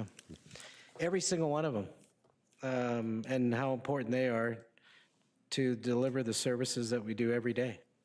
And how lucky and privileged we are to live in a community like Prince George. We have our challenges, we all know that, but as I believe you've said many times, Your Worship, this is a great city and has massive potential. Massive. And I'm proud to be part of that and to work with this team, although at times we have our difference of opinions. I respect all of you. And I look forward to 2026 and what we can do together as a team moving forward positively, collaboratively, and hopefully some good news to come in 2026. Thank you, Worship. Thank you. Councillor Ramsey. Thank you, Your Worship. I think I will also continue on the trend of gratitude to first our staff. They do a phenomenal job. Our unions as well, 1048, 399, IAFF, just really do so much for our community and really bring council's work plan to life. So I'm deeply appreciative to staff, our residents as well. Gratitude for keeping us on our toes and really helping us push forward policy and build our city in a way that our residents want to see. will say also a special thanks to my council colleagues. It's a privilege to work with each and every one of you, even though I may want to pull someone's hair sometimes. That's why, yeah, Ron's. And then I also want to say thanks to our provincial and federal counterparts for their continued advocacy at those levels. It's important to have that team PG approach to move the dial, and we've seen some significant progress over the last year. And finally, I just want to say a special thanks for all the support I've received as I stepped into a new role as president of UBCM. It's honestly the privilege of my life to be able to do that position. I have a lot of meetings with cabinet ministers, and there's been comments that have shared with me about a change in tone that has been a really positive direction. So it's really, honestly, such a deep privilege, and I couldn't do that without the support of my colleagues. So thank you all. It's been a really great year for me personally and professionally, and I'm just looking forward to what 2026 has in store. So thank you. Thank you, Councillor Ramsey. Councillor Brazil. Thank you, Mayor Yu. I'll just be quick. Councillor Skaken and all my colleagues on the other side said it all already, but I'll say there's a lot of darkness out there, and this is a time to focus on some light. In the last week, I've talked with council colleagues from Christchurch and Pittsburgh, people who are at Lapu Lapu here in Vancouver. And then over the last 2 days, we saw Bondi Beach and we saw Brown University, and people who are desperately eager to hurt and to rip apart. But at the same time, you see in this season a lot of people who are working their lives off to make sure that people are safe, that the roads are clean, that water flows, that sewage flows. It is a great piece of pride to be a part of the organization that provides those basic services. There is definitely a lot of darkness around the world right now, but it is good to be a part of bringing some light, and to connect with you all personally and professionally around this table is definitely an honor. Thank you. Thank you, Councillor Frizzell. Councillor Klassen. Thank you, Mayor Yu. I want to thank and just give a shout out to all the people in the forest industry who've been going through a significantly trying time in the last year, and in a city that was built by forestry, it's heartbreaking to see so many mill closures and to see them around our province, and just knowing that it hits everyone. And just because you can change your job and maybe you can find an opportunity in mining or other industries that are developing, it doesn't mean that it's not hard. And so I just want to give a shout out to all our forestry families, whether they're in the bush or whether they are working in the mills in town. And also I wanted to give a shout out to for the patients, for all the business owners, especially the ones downtown, who've been struggling with all the social disorder that we have downtown, and they've been at times losing patience, and which none of us can blame them for. But I just thank them for their perseverance and the service that they give to our city. And I also want to just give a general shout out to all the business owners, whether they're large or small or medium-sized business owners who are the backbone of our city, and they provide us with the wealth and the jobs and the opportunities. And I think it's, I just want to acknowledge their contributions because, and especially for small business owners, they're often working, they have no pensions. Their only pension is hoping to eventually sell their properties, and it's not for everyone, but they still, especially small and medium businesses, they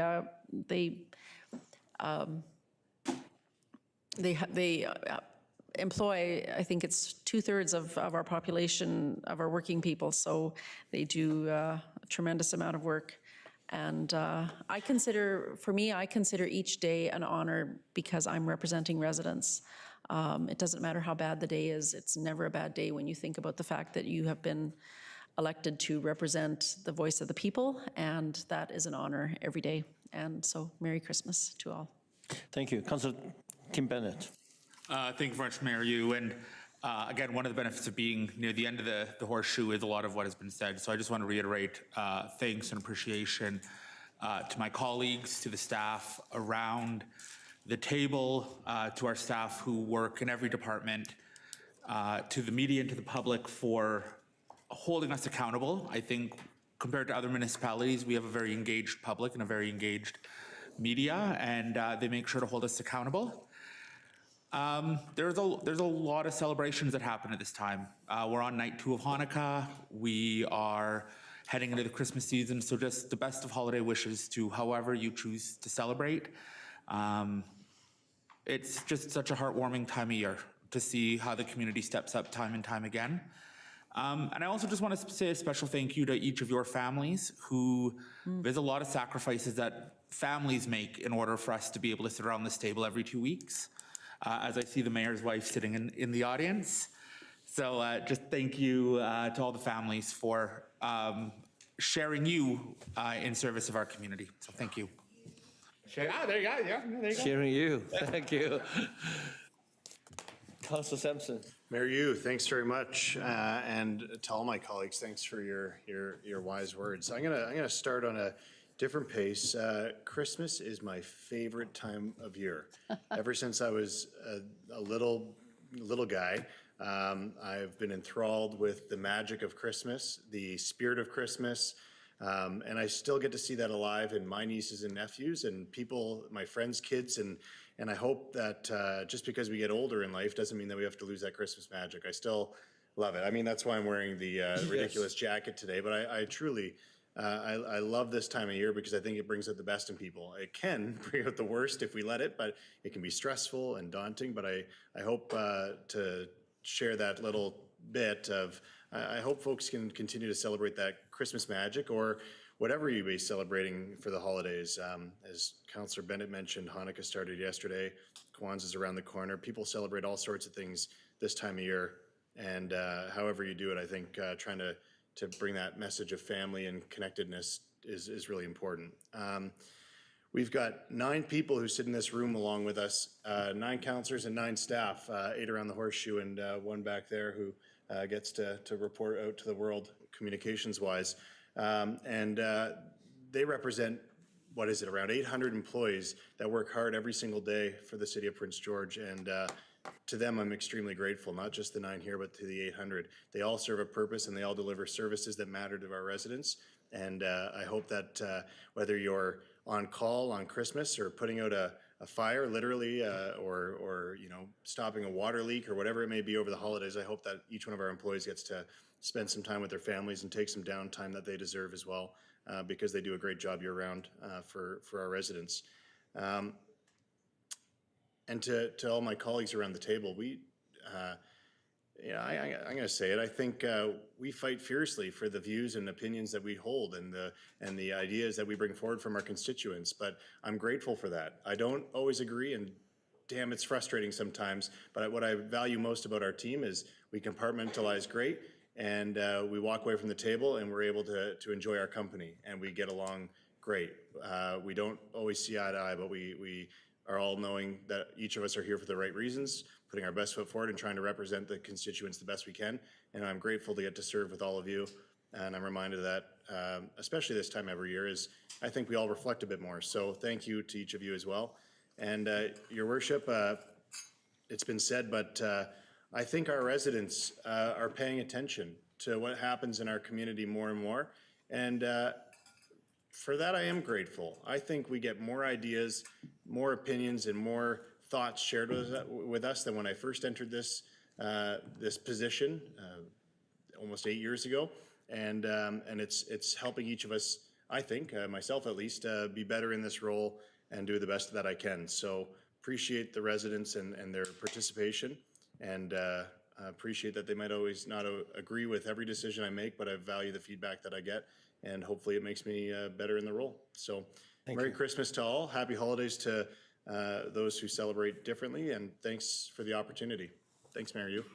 Thank you. Thank you. Everything has been said, but first of all, I just like to wish all the First Nation Indigenous people who live, and the Métis people that live in the boundary of Prince George and this region. 2025 and 2026 going to go down in history. 2025, it has been a year of change in many ways.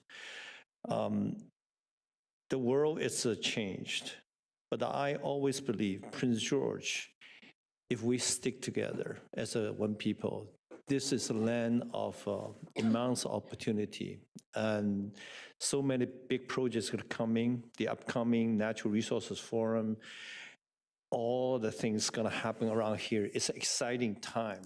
Yes, we have different views, but I think that in the heart, we take our position seriously. And I have to thank our staff. We don't always agree on a lot of things, but this is what democracy is all about. We didn't create the system, but we are here to influence it, and to sometimes we need to advocate, to have our views and a better idea come forward.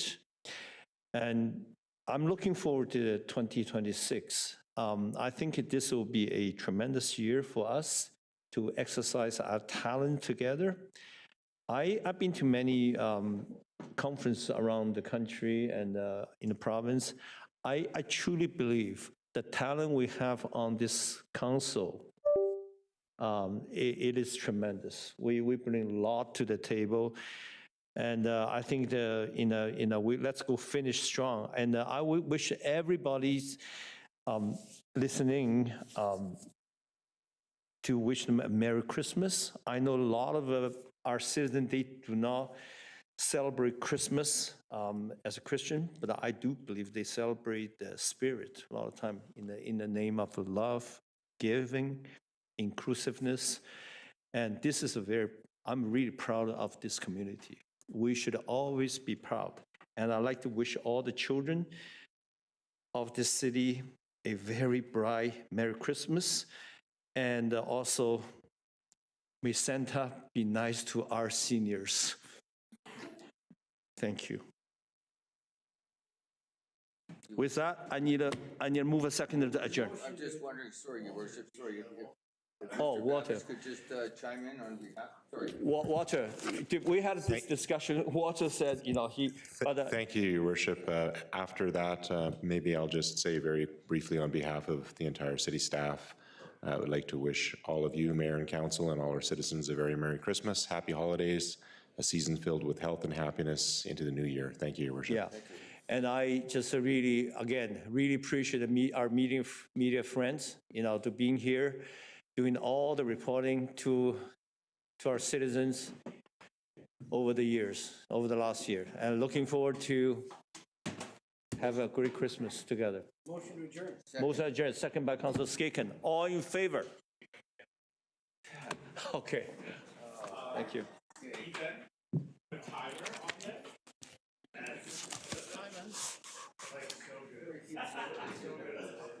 I disappoint you?